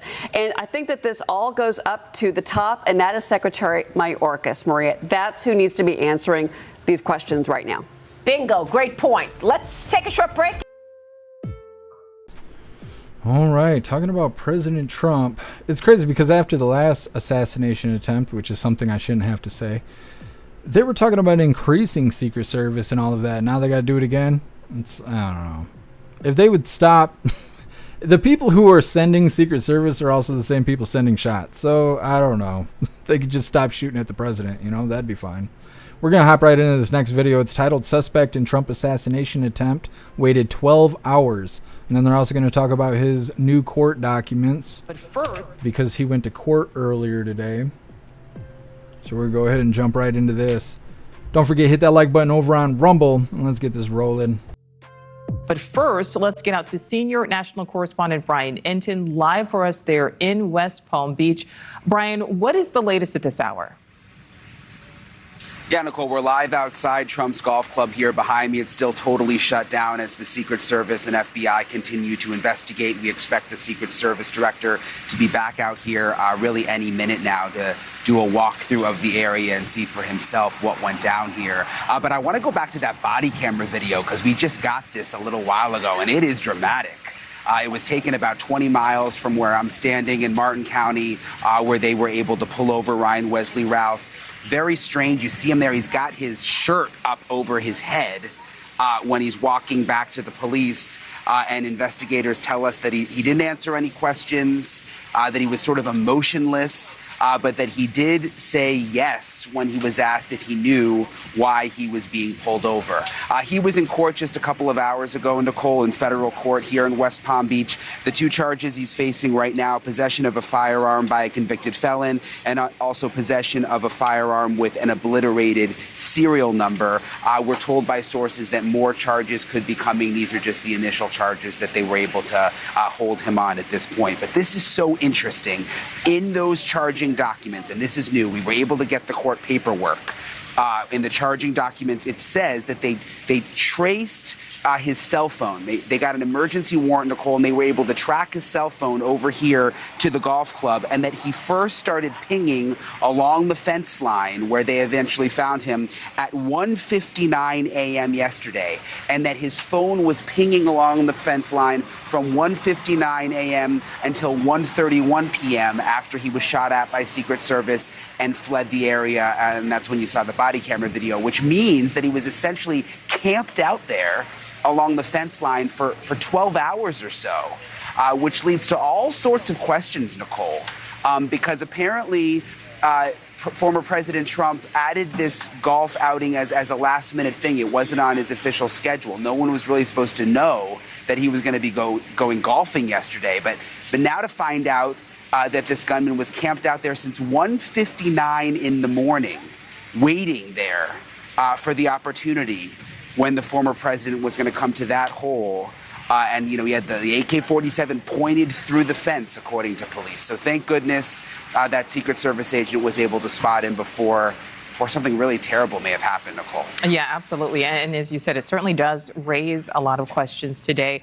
Brian, the acting Secret Service director is supposed to be touring that golf course today. He is, yeah. We're expecting him to be back here sometime this afternoon. We know he met with former President Trump at Mar-a-Lago this morning. He's been talking with the Secret Service agents who were on scene, and then he's going to tour the crime scene and see it for himself. It'll be interesting to see if he comes out and addresses the media after. You remember with Butler, Pennsylvania, crazy to think it was just 9 weeks ago we had this other attempted assassination of the former president. But the director then, which is a different director, now we've got an acting director, she resigned. The director then really came under fire because people were concerned that she wasn't being transparent. She didn't have a media briefing right away. So it'll be interesting to see whether the acting director comes out and addresses the media and the American people after he does this tour here at the golf club. Yeah, absolutely, because there certainly are plenty of questions. All right, Brian Inton live for us there in Florida. Thank you. Thanks for watching. Go. All right. Well, Ryan, how do you say his name? Roth or something like that? That's him being arrested there. Next up we have... Martin County Sheriff Will Snyder suggests would-be Trump assassin Ryan Ruth could be part of a bigger conspiracy during a press conference. They make this suggestion because this individual is not from... Either he's not from the county or he's not from Florida at all. So he came from somewhere else to come do this act. And they said with that being the case, there could be others. He could be connected to other people. He may not be acting alone. And they don't know. It's supposed to be a part of the investigation. But look at how Butler, Pennsylvania is going. So who knows if we'll actually get details on that. But that's what's coming up next. It's really interesting that this individual was sitting outside of the golf course or on the wall of the golf course for 12 hours starting at like 1:40 in the morning. Where did he use the bathroom? How do you sit on a golf course like that and not get detected? I've never been to Mar-a-Lago. I've never been to any of those places. I have been to Florida. I've never been to any of those kind of places. I would think there'd be people walking around. There would be someone to notice this kind of stuff. Was President Trump the only golfer that day? Was he the only one on the course? There wasn't anyone else out there to maybe see what's going on? Who knows? Who knows if we'll ever get details on that? Because like I said, look at how Butler, Pennsylvania went. They'd rather over-provide information that they can't validate. They just make shit up and put it out there to the point where none of the dots connect and you just give up on it. And then you forget. And then you just let it go. And it just falls to the background. Anyways, we're going to read through the chat really quick and then we'll get on to their presser they did, the sheriff's department, about arresting Ryan Ruth and what they think, what his agenda was and all of that. It's coming up next. But like I said, we're going to read through. RK Salty Cracker showed something about his son saying that he's a good guy. Bullshit. Yeah, I seen that too, and I should have grabbed something. I forgot. Like I said, we got like 8 videos on this. I forgot to grab that, but yeah, his son saying that his dad and him hate Trump like any reasonable American would, but he never thought that his dad would go do something like that, and he's basically saying that that's not what happened. That he refuses to believe that his dad went and did that. Yeah, bunch of crazies. Breeze by you, some better security would be nice. We will never know the truth. Yeah, it's crazy. It's crazy that somebody just brought their AK or their SK there. I mean, how did they even get it there? How did he get it in the first place?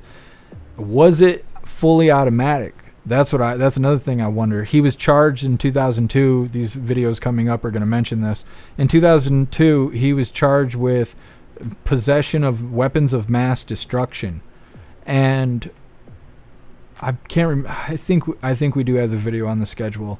Some people speculate that it's, I don't know, conspiracy time when they hear that, but individuals that have pulled his arrest record and all of that, the reason he was charged with being in possession of weapons of mass destruction was because he had a fully automatic rifle, and he was in not a shootout, but he was barricaded himself in a house for 3 hours in a standoff with police while in possession of a fully automatic rifle. And so they charged him with possession of weapons of mass destruction. And that right there is why a lot of people think that he's some CIA asset and all this other stuff. That's one of the reasons. But that's the biggest reason that's got everybody thinking that he's some other thing, something other than just some regular ass dude. That's one of the reasons. But like I said, one of these videos is Ian somebody. I can never remember his name. We'll figure it out when we get to it. But he does a deep dive and just shows all kinds of aspects of this guy's life that he was able to find on the internet. Like I said, we're going to have all kinds of details about this.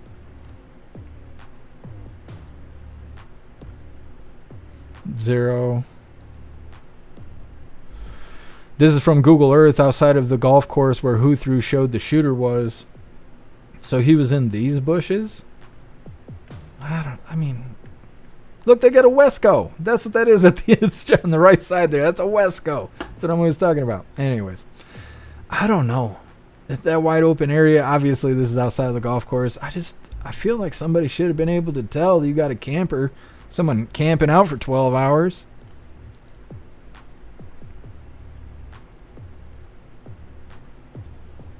Sam, he couldn't have been acting alone. He was basically waiting like a hunter for Trump to appear. Yeah, Sam. A lot of people think that Secret Service told him or FBI leaked his location. Some people even think that Hannity is somehow involved because there's this video of Hannity going up and being nice to New Scum. And they're like, oh, he's buddy-buddy with the Democrat. He was probably telling on Trump. Another reason they think that is I guess Hannity was invited to the golf outing or something, but then refused to go. And so people are speculating that Hannity's some double agent or something or other. I don't really know about that, but that's just what people are saying on the internet right now. It's hard to say, but where did he get the rifle? Is the rifle fully automatic? If so, how did it become that way? And I mean, there's lots of questions. Like I said, in this video coming up, they're going to say he's not even from the area. So how did he even get there? Where's his car? You know, how did he get to the car? When the Secret Service shot at him, where was his car parked? I don't know. I feel like all these shootings have obvious questions and no answers. Livid review. I'm sure this is not the wildest yet. Stay tuned. Yeah, livid review. We still got like 50 something days until it's election time. 0. Geofencing tracking is illegal. SCOTUS says so. FBI can't use it. I think they said that they had a warrant for it.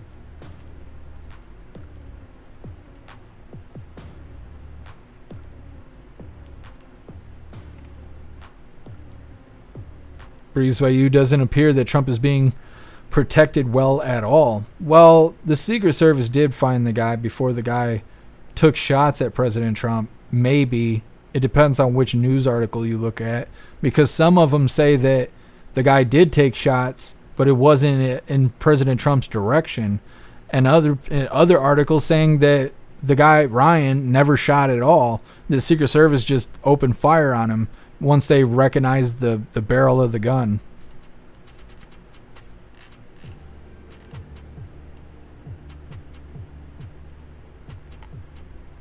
Prison hug. Has Camilla bailed him out yet? No, not that I heard. I'm waiting for him to get the Woman of the Year award from the White House. Told to care. I heard that Hannity and Lindsey Graham were invited to golf with President Trump. Maybe that's, well, the guy had been sitting there for 12 hours. I don't know. There's so many questions. Alistair waiting for the bombing, then the poisoning. Hope Trump has a food taster. He probably does. President Trump has always been worried about food, I guess. At least that's what they've always said. President Trump was pretty famous in 2016 for only eating McDonald's and stuff, and his excuse was that they never know where he is. So he could just pull up through the drive-thru anywhere and then, get a burger or whatever, and they don't even know it's President Trump until they pull up at the window. And that way, no one has the opportunity to poison his food. Obviously, with his appearance, he looks a lot healthier than he did in 2016. So maybe that's not the case anymore, but I imagine he has a food taster of sorts. I would hope, with everything else going on, I would hope. Prison hug, this is all Banana Republic stuff. Yeah, when you know the government's shooting at the next potential president and no one's doing anything about it, yeah, feels like Venezuela or some shit around here. Dutton, did you see the message earlier about his Twitter mutual, who he follows, ex-CIA? Yes. We're going to show that in a little bit. Someone just got banned off YouTube because of that. Because they couldn't control themselves. They were like, same message about something we're going to show. Something that's already on the schedule. But they thought they were informing the world from the chat or something. And I was like, just chill out, spamming. They couldn't handle it. I had to throw the hammer.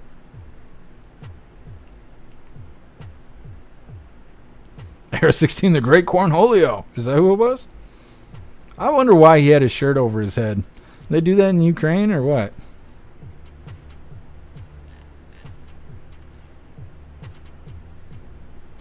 Bill Clay, no DoorDash for Trump. No. Yeah, that's true. He can't get no DoorDash. They'd be doing something bad. The shooter would show up delivering the food.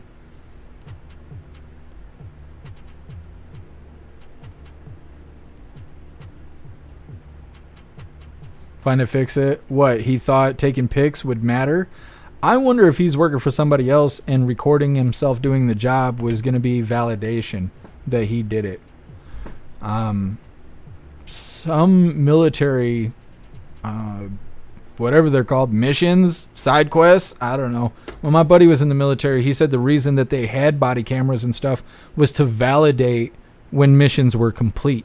And he said sometimes they would have to blow someone up and remove a cell phone from their asshole, and the cell phone was validation that the person was dead. And other times it was hold their head up in front of the camera so you could see their dead face, and that was validation of the mission being complete and stuff like that. I don't know if he was doing that with President Trump, that's why he had a GoPro, or if he's just a sick individual and he wanted to go and play some highlights later on in the day. It's hard to say. It's hard to say. These people are sick. What's up, Bright and Eyes? Happy Freedom. What's up, Sherry? Appreciate you being here.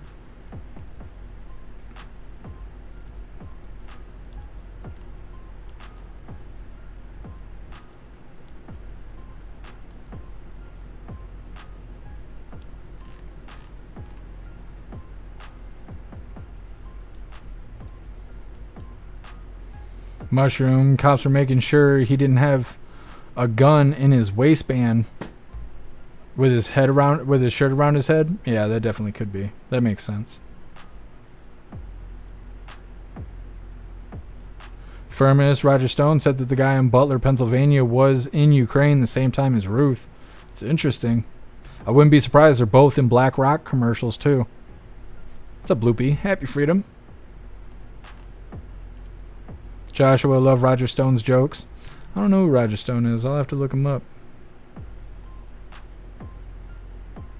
Mr. Coffee, would they have a test kit by now instead of a food tester? I don't know. I don't know how that stuff works, Mr. Coffee. I'm not sure. You would think so. They got drug testing kits. They hand them out at music festivals. So if you're going to take drugs, you can test it, and if it turns a certain color, then it's got, it's bad, and you don't take it, you won't die. I imagine they would have something like that for food. I don't know. Drugs are important to the Democrats, so who knows what they spent the money on. Anyways, let's see. Sam, Spec Ops, they take death photos? Yeah. So like I said, we're going to get into this next video here. It's titled, Martin County Sheriff Will Snyder suggests would-be Trump assassin Ryan Ruth could be part of a bigger conspiracy during this press conference.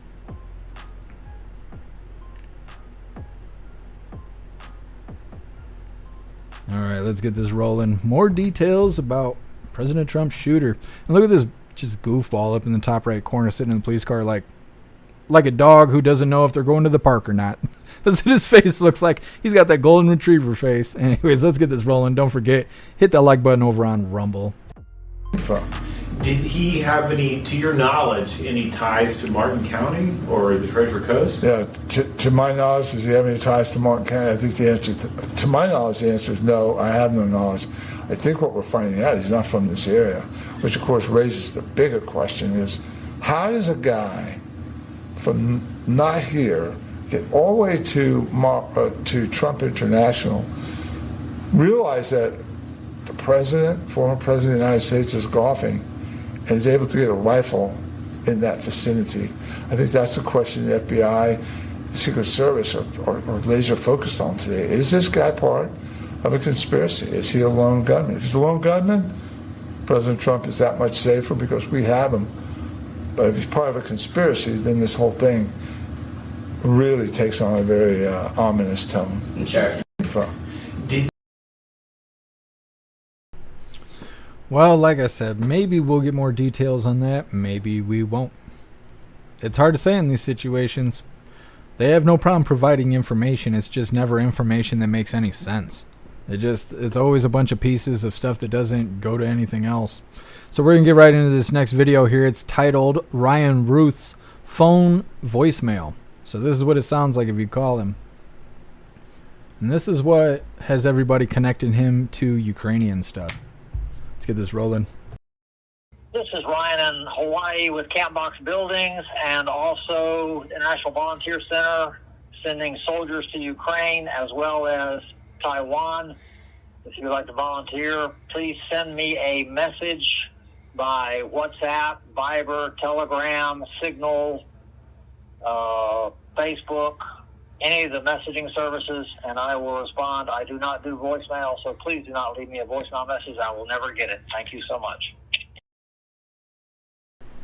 So he's some sort of recruiter for the Ukraine as well as Taiwan, but it's kind of hard to say. With that being said, we have this individual here that I was talking about just a moment ago.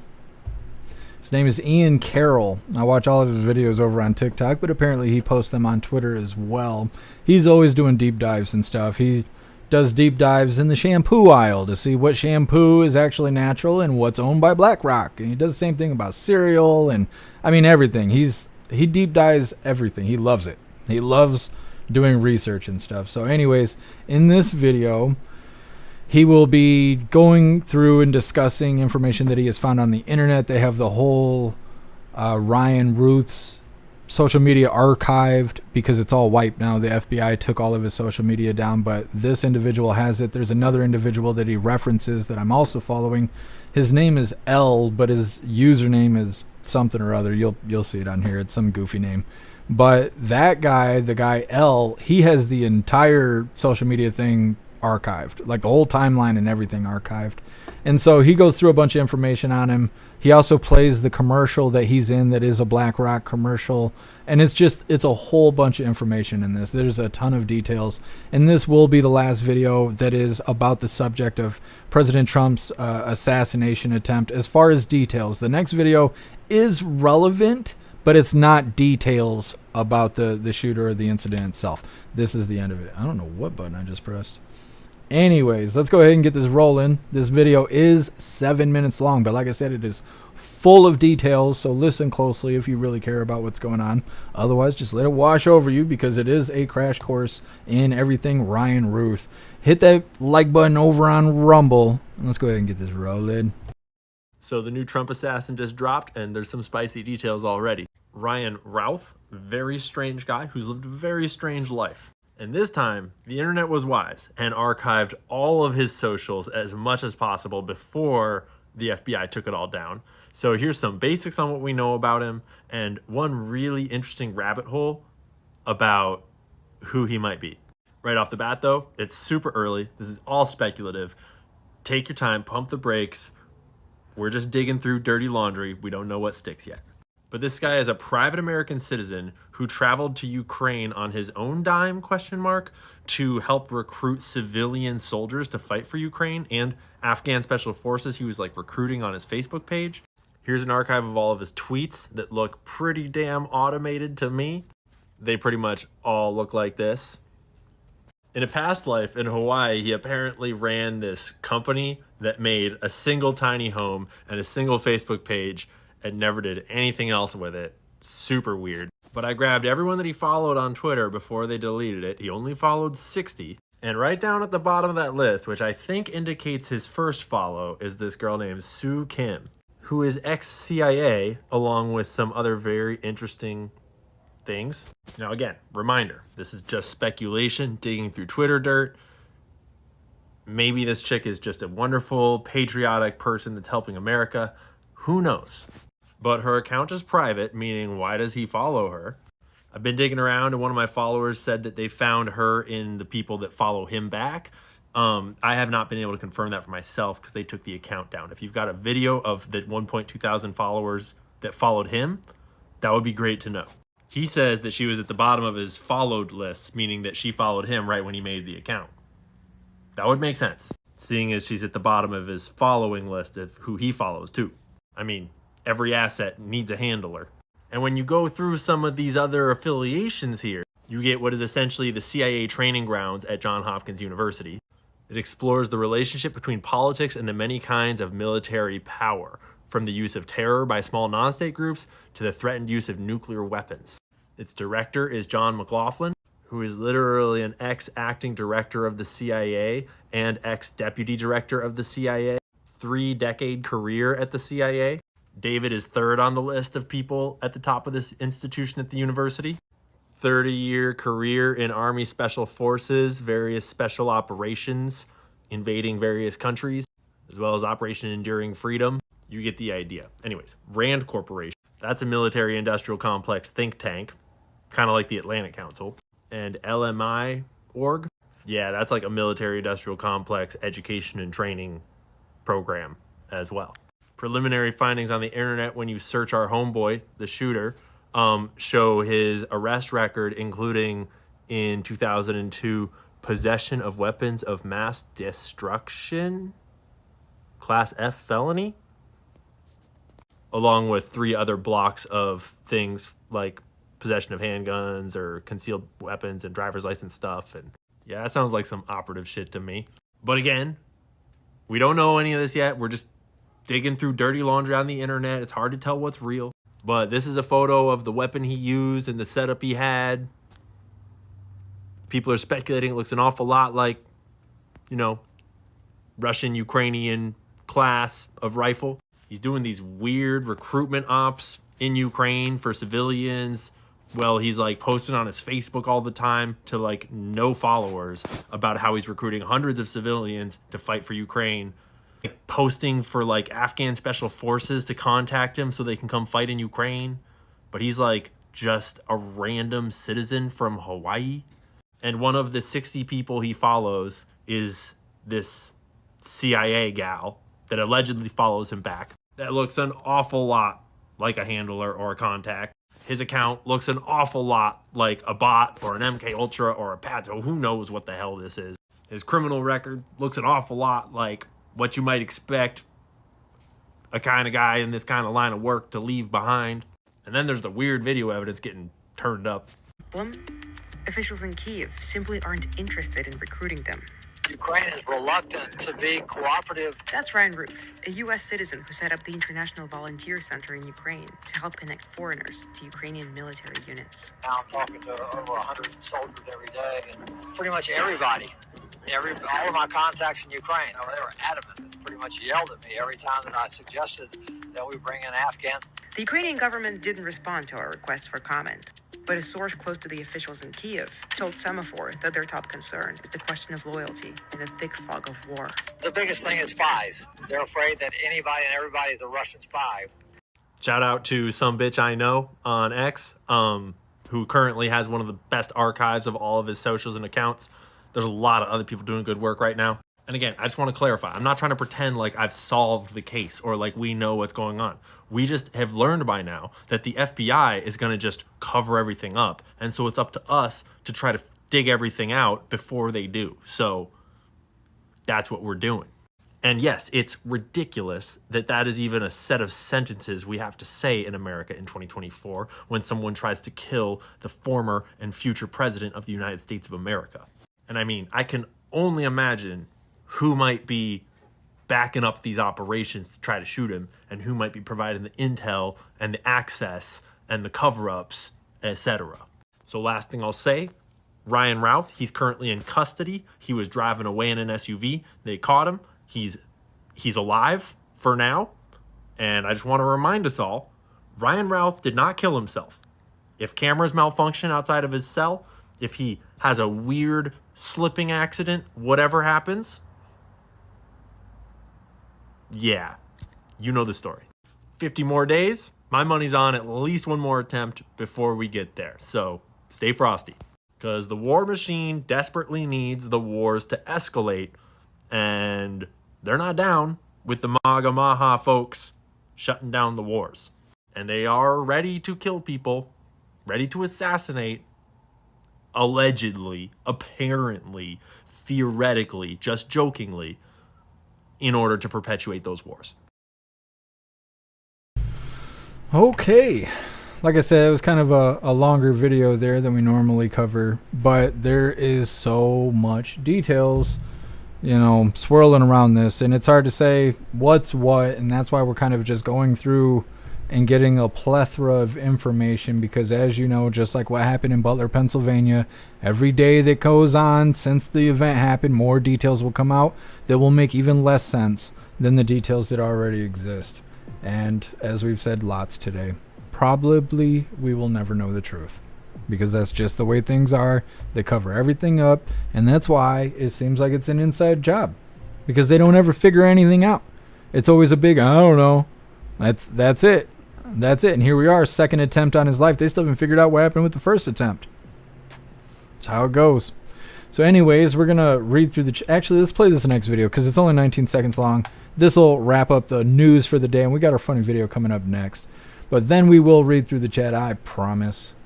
This is, like I said, only a 19-second video. This is an older video of Hyena Harris joking around about killing President Trump. If you had to be stuck in an elevator with either President Trump, Mike Pence, or Jeff Sessions, who would it be? Does one of us have to come out alive?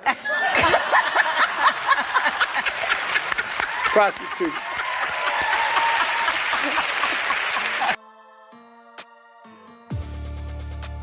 Look how gross she is. Just disgusting woman. Anyways, that's that for the news. We're going to read through the chat really quick and see what you hooligans think about those last couple of videos we covered. Ryan Ruth and all the details and the deep dive that Ian went and found. I don't know why I can't remember his name. I'm going to have to write it right on the monitor. It's like read it 100 times to still not remember it. Anyways, we're going to read through, and next up we have our funny video of the day that is titled Trump Doesn't Miss. Before we get into the chat, I want to remind you guys for the last reminder of the day, if you would like to support the live to keep us running, you're welcome to use that Linktree link in the description in order to make donations. You can do that by using PayPal, Cash App, Stripe, Locals, Buy Me a Coffee, or you can even send crypto. We're going to read through the chat really quick, and we'll get into our funny video of the day. 10 Man, if she's talking shit like this, should be held accountable. Yeah, 10 Man. Now, that's an older interview. That's before the assassination attempt #1 even happened. But just because they're always saying that nonsense. Right now, the biggest talking point that I keep hearing is that President Trump uses rhetoric that caused him to get shot at. That's what they're pushing the most. There's a couple other things that they're trying to push and whatnot. That's the big one, though. And it was originally about Ohio. They were like, oh, he's talking bad about Haitians eating cats. He deserves to be shot at. That's what they were originally saying. Now they're saying his rhetoric is what's causing him to get shot at, which is just stupid. For them to say it's okay to be shot at because of words is how you know these people are evil. There's no a line of words that, you know, equal you getting shot at. Unless you say, I'm going to, you know, do something bad to you, there's no reason why words should, you know, bullets shouldn't be an acceptable response to words unless it's threats against your life. Anyways, reading through, and we'll get into our funny video of the day. Breeze by you. Cunt Milla is so nasty. She is. She is.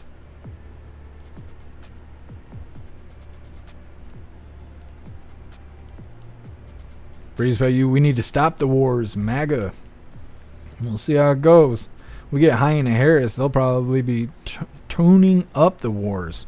They're going to want a couple of them going on so they can launder that money.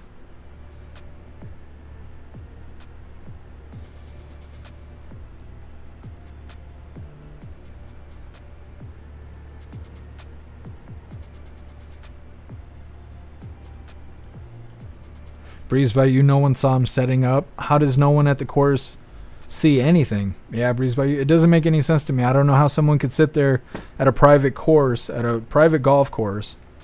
Because I live in the middle of nowhere. There's a few golf courses near me. You couldn't go sneak up into those places. Somebody would see you. They are very tight-knit over there. They got security and all kinds of stuff. This isn't Florida.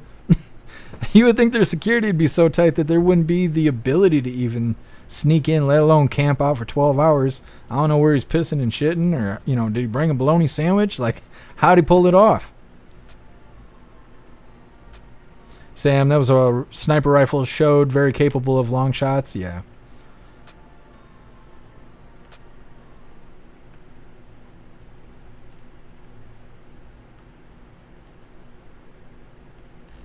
Happy Freedom 10 man.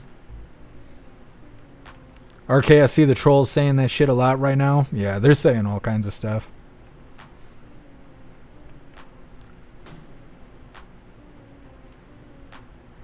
Zero.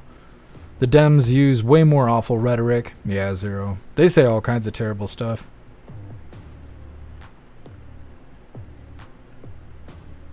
Sam, like a rapist, say it was her fault. Yeah, that's exactly what they're doing. Blaming the victim. That's how you fight back. That's how you fight back, because the lefties are really big about blaming the victim, right? Anytime you say anything, you're blaming the victim, and you're a racist. So when you see them lefties out there talking that shit on the internet, you just throw back. Fire back with that. Oh, are you blaming the victim? See how they feel about that. Because you know how they are about victimhood. 10 man. Like Eric Trump said, his dad is running out of lives. Yeah. They need to give it up.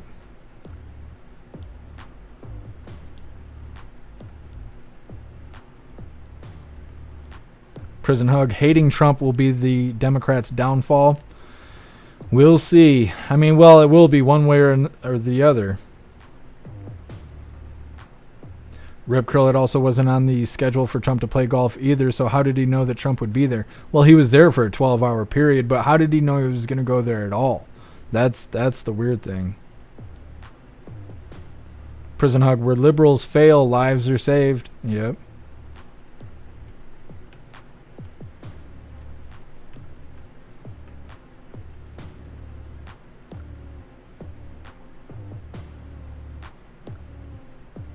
Dutton, he did have a bag of food. He was left at the scene. I figured he would have some snacks. I just don't know how he's using the bathroom. I don't think I could lay out along a fence and not have to use the bathroom in a 12-hour period.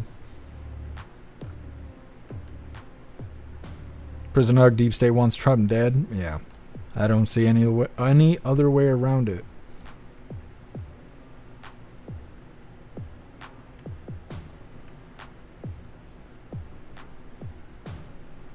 What's up, Film What Matters? Happy Freedom.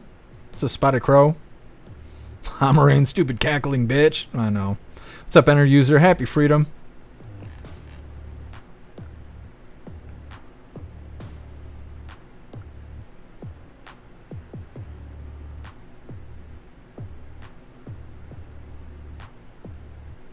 Prison hug. I had smoked salmon for lunch. Was she pretty? What's up, Pope? Happy Freedom. Pope. Trump ruins lives by lying and runs the country into the ground. You're not going to be the next person we cover on the news shooting at Trump, is it? Is it going to be you, Pope? Your kind cuts your own dicks off, so I don't want to hear it. FG, first time seeing you without your hair. It's been a long time. I guess. If you haven't seen me without dreads, it's been some years. It's been 2 years, I think. Going on 3. Joshua, now I'm racist. Well, most people are. Most people are. It's just the few that call others racist, and everybody else is the racist. So that's all right. Being the racist means you're on the right side of history. Miss Jamie's a lib. He probably had a diaper on. I didn't even think of that. He probably did. He probably corked his butt. He was probably good to go. Stuck a whole block of cheese up there. He was ready. 10 man, Dems are scared. Why else would they try and kill him? Yeah, exactly. Well, and they had 4 years to pull these stunts, and they waited until it was election time. That's how you know. That's how you know. Because Trump has been saying the same thing, other than these couple new promises on Bitcoin and tax on tips. Those are new things. Everything else he's been saying for 4 years. He's been running rallies nonstop for 4 years. They just weren't campaign rallies until about a year ago, 2 years ago, because of legal reasons. He couldn't campaign until past, a certain date. But he's been rallying since he left office. So it's like this rhetoric isn't new. It's not new. They just aren't outraged until recently when they don't have anything else to cover. Zero panic in DC. Yeah. Yes. What's up, Roy? Happy freedom. All right, we are going to move to our funny video of the day. Then we will be doing the Pledge of Allegiance and wrapping things up. But of course, we will be live again tomorrow, 1 p.m. Eastern Time, for the very next Coffee with Hooligans. Plus, we got President Trump tomorrow. I can't remember all the schedule stuff, but I know we got him tomorrow and we got him again on Wednesday. I think it might be a town hall tomorrow, but I think it's going to be a town hall that we can actually cover. It's not going to be on cable network, so we should be able to cover it. And I think on Wednesday is a MAGA rally. I might be confused. It might be one way or the other, but those two things are going to happen in the next 2 days, and we're covering both. That's all I know. Anyways, we're getting into our funny video of the day. This is titled, Trump Doesn't Miss.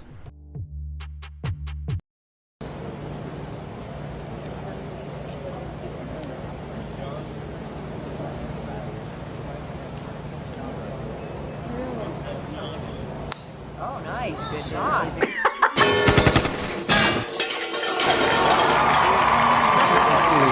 He's on fire! America!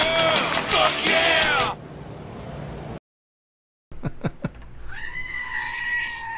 President Trump does not miss. Well, hooligans, that is all the coffee I had for you guys today. I'm going to drop this Linktree link to all of you guys. Snooks Town Hall tomorrow, 7 p.m. Thank you for reminding me, Snooks. Yes, we will be covering that live tomorrow, 7 p.m. Eastern Time. We will be doing Coffee with Hooligans as close to 1 p.m. Eastern Time as I can get it. So look forward to both those tomorrow.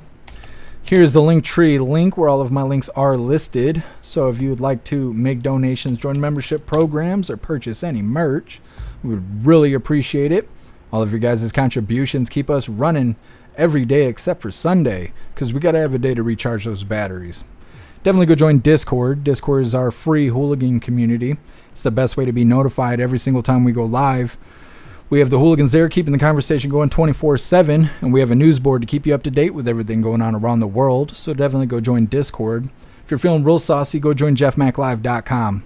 Over on the website, it is the best way to experience the live. Our built-in chat has more ability than any other platform. You can post memes and GIFs and custom emojis and links and all kinds of stuff right there in the chat while you're watching the live. We also have Hooligans Alley on the website, which is our own private social media. It's kind of like Facebook or Twitter, but there's no crying liberals, there's no fact checkers, there's no stupid community guidelines or any stupid shit like that. It is the way that social media is supposed to be. We also have forums to encourage open discussion. And then we have an arcade, and then we have our advanced messaging system that gives you the ability to text each other, call each other, video call each other, group texting, group calling, group video calling, and more. There's a ton of stuff over on the website, and it is the best place to be, so definitely go get you a membership for jeffmaclive.com. It's the home of the hooligans. We're going to read through the chat really quick, and we got the Pledge of Allegiance coming up, and then we will be wrapping things up. But like I said, we will be live again tomorrow as close to 1 p.m. Eastern Time as possible for Coffee with Hooligans, and then at 7 p.m. Eastern Time for the Town Hall with President Trump.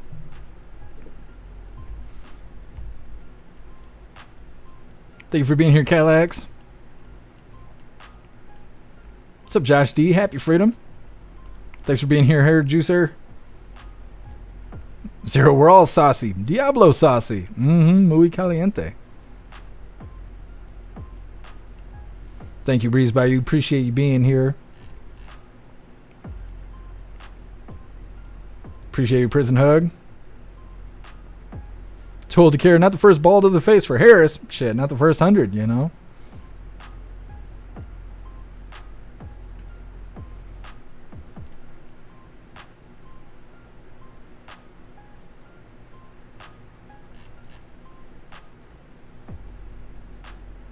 Hey, thank you for being here, Lee Guitarman. Be safe out there and have a good night. Thank you, Garlic Press. Thank you, 12th Man. Appreciate you, Status Quo. Thank you, Magic Moon. Appreciate you being here.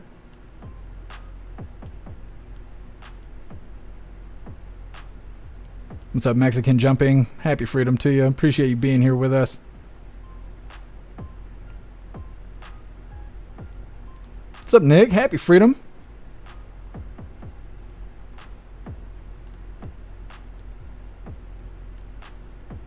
All right, I think we are good to go. Appreciate you, Mushroom. What's up, Bubble Bud? Happy freedom. All right, hooligans, it is that time. Sam, it is the place to be. I know, I love it on the website. I am still working on those notifications, by the way. We'll have a developer in the next 24 hours checking things out. Something's not working right, but we'll get it fixed. Either way, it is that time once again. Please join me for the Pledge of Allegiance.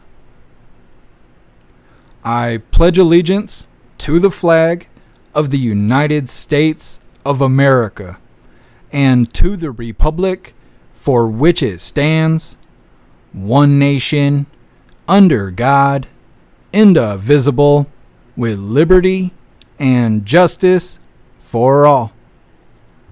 Did the thing, didn't mute myself. We are good to go. We're going to read through the chat one last time just to make sure no hooligans are left behind, but we are wrapping this up. Like I've said a million times, we will be live near 1 p.m. Eastern time tomorrow for Coffee with Hooligans, and then at 7 p.m. Eastern time for President Trump live. He's doing a town hall. I'm not sure where it is anymore, but either way, it's going to be a good time, so hopefully I see you right here. Like I said, we're going to read through the chat. We're wrapping her up.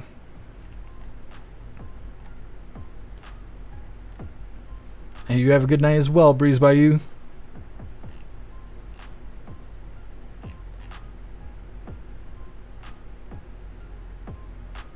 Thank you, AR16. Appreciate you being here. Thank you, Wayward. Thank you, Too Old to Care. Enter user Sarah Saunders is hosting the town hall tomorrow. Thank you, enter user. Yes, Sarah Saunders and President Trump doing the town hall tomorrow. Thank you, enter user. Happy Freedom, Jeb. Hey, you have a good night as well, Dutton. Thank you for being here with us. Appreciate you. Find it, fix it. Thank you, Tony Rich. Appreciate you. Have a good night. Tommy Two Guns. Happy freedom to you. Think we are good to go. All right, hooligans. We are good. Appreciate you, Miss Jamie. Like I said, I will see you tomorrow. Have a fantastic night, you hooligans. Huge shout out to everyone that made donations, joined the membership programs, or purchased any merch. I really appreciate all of you hooligans. And I wouldn't be able to do any of this if it wasn't for you. So thank you so much for all your support, and I'll see you on the next live. Until then, stand tall, shine bright, and that's a wrap.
Whew! It's a loud one now.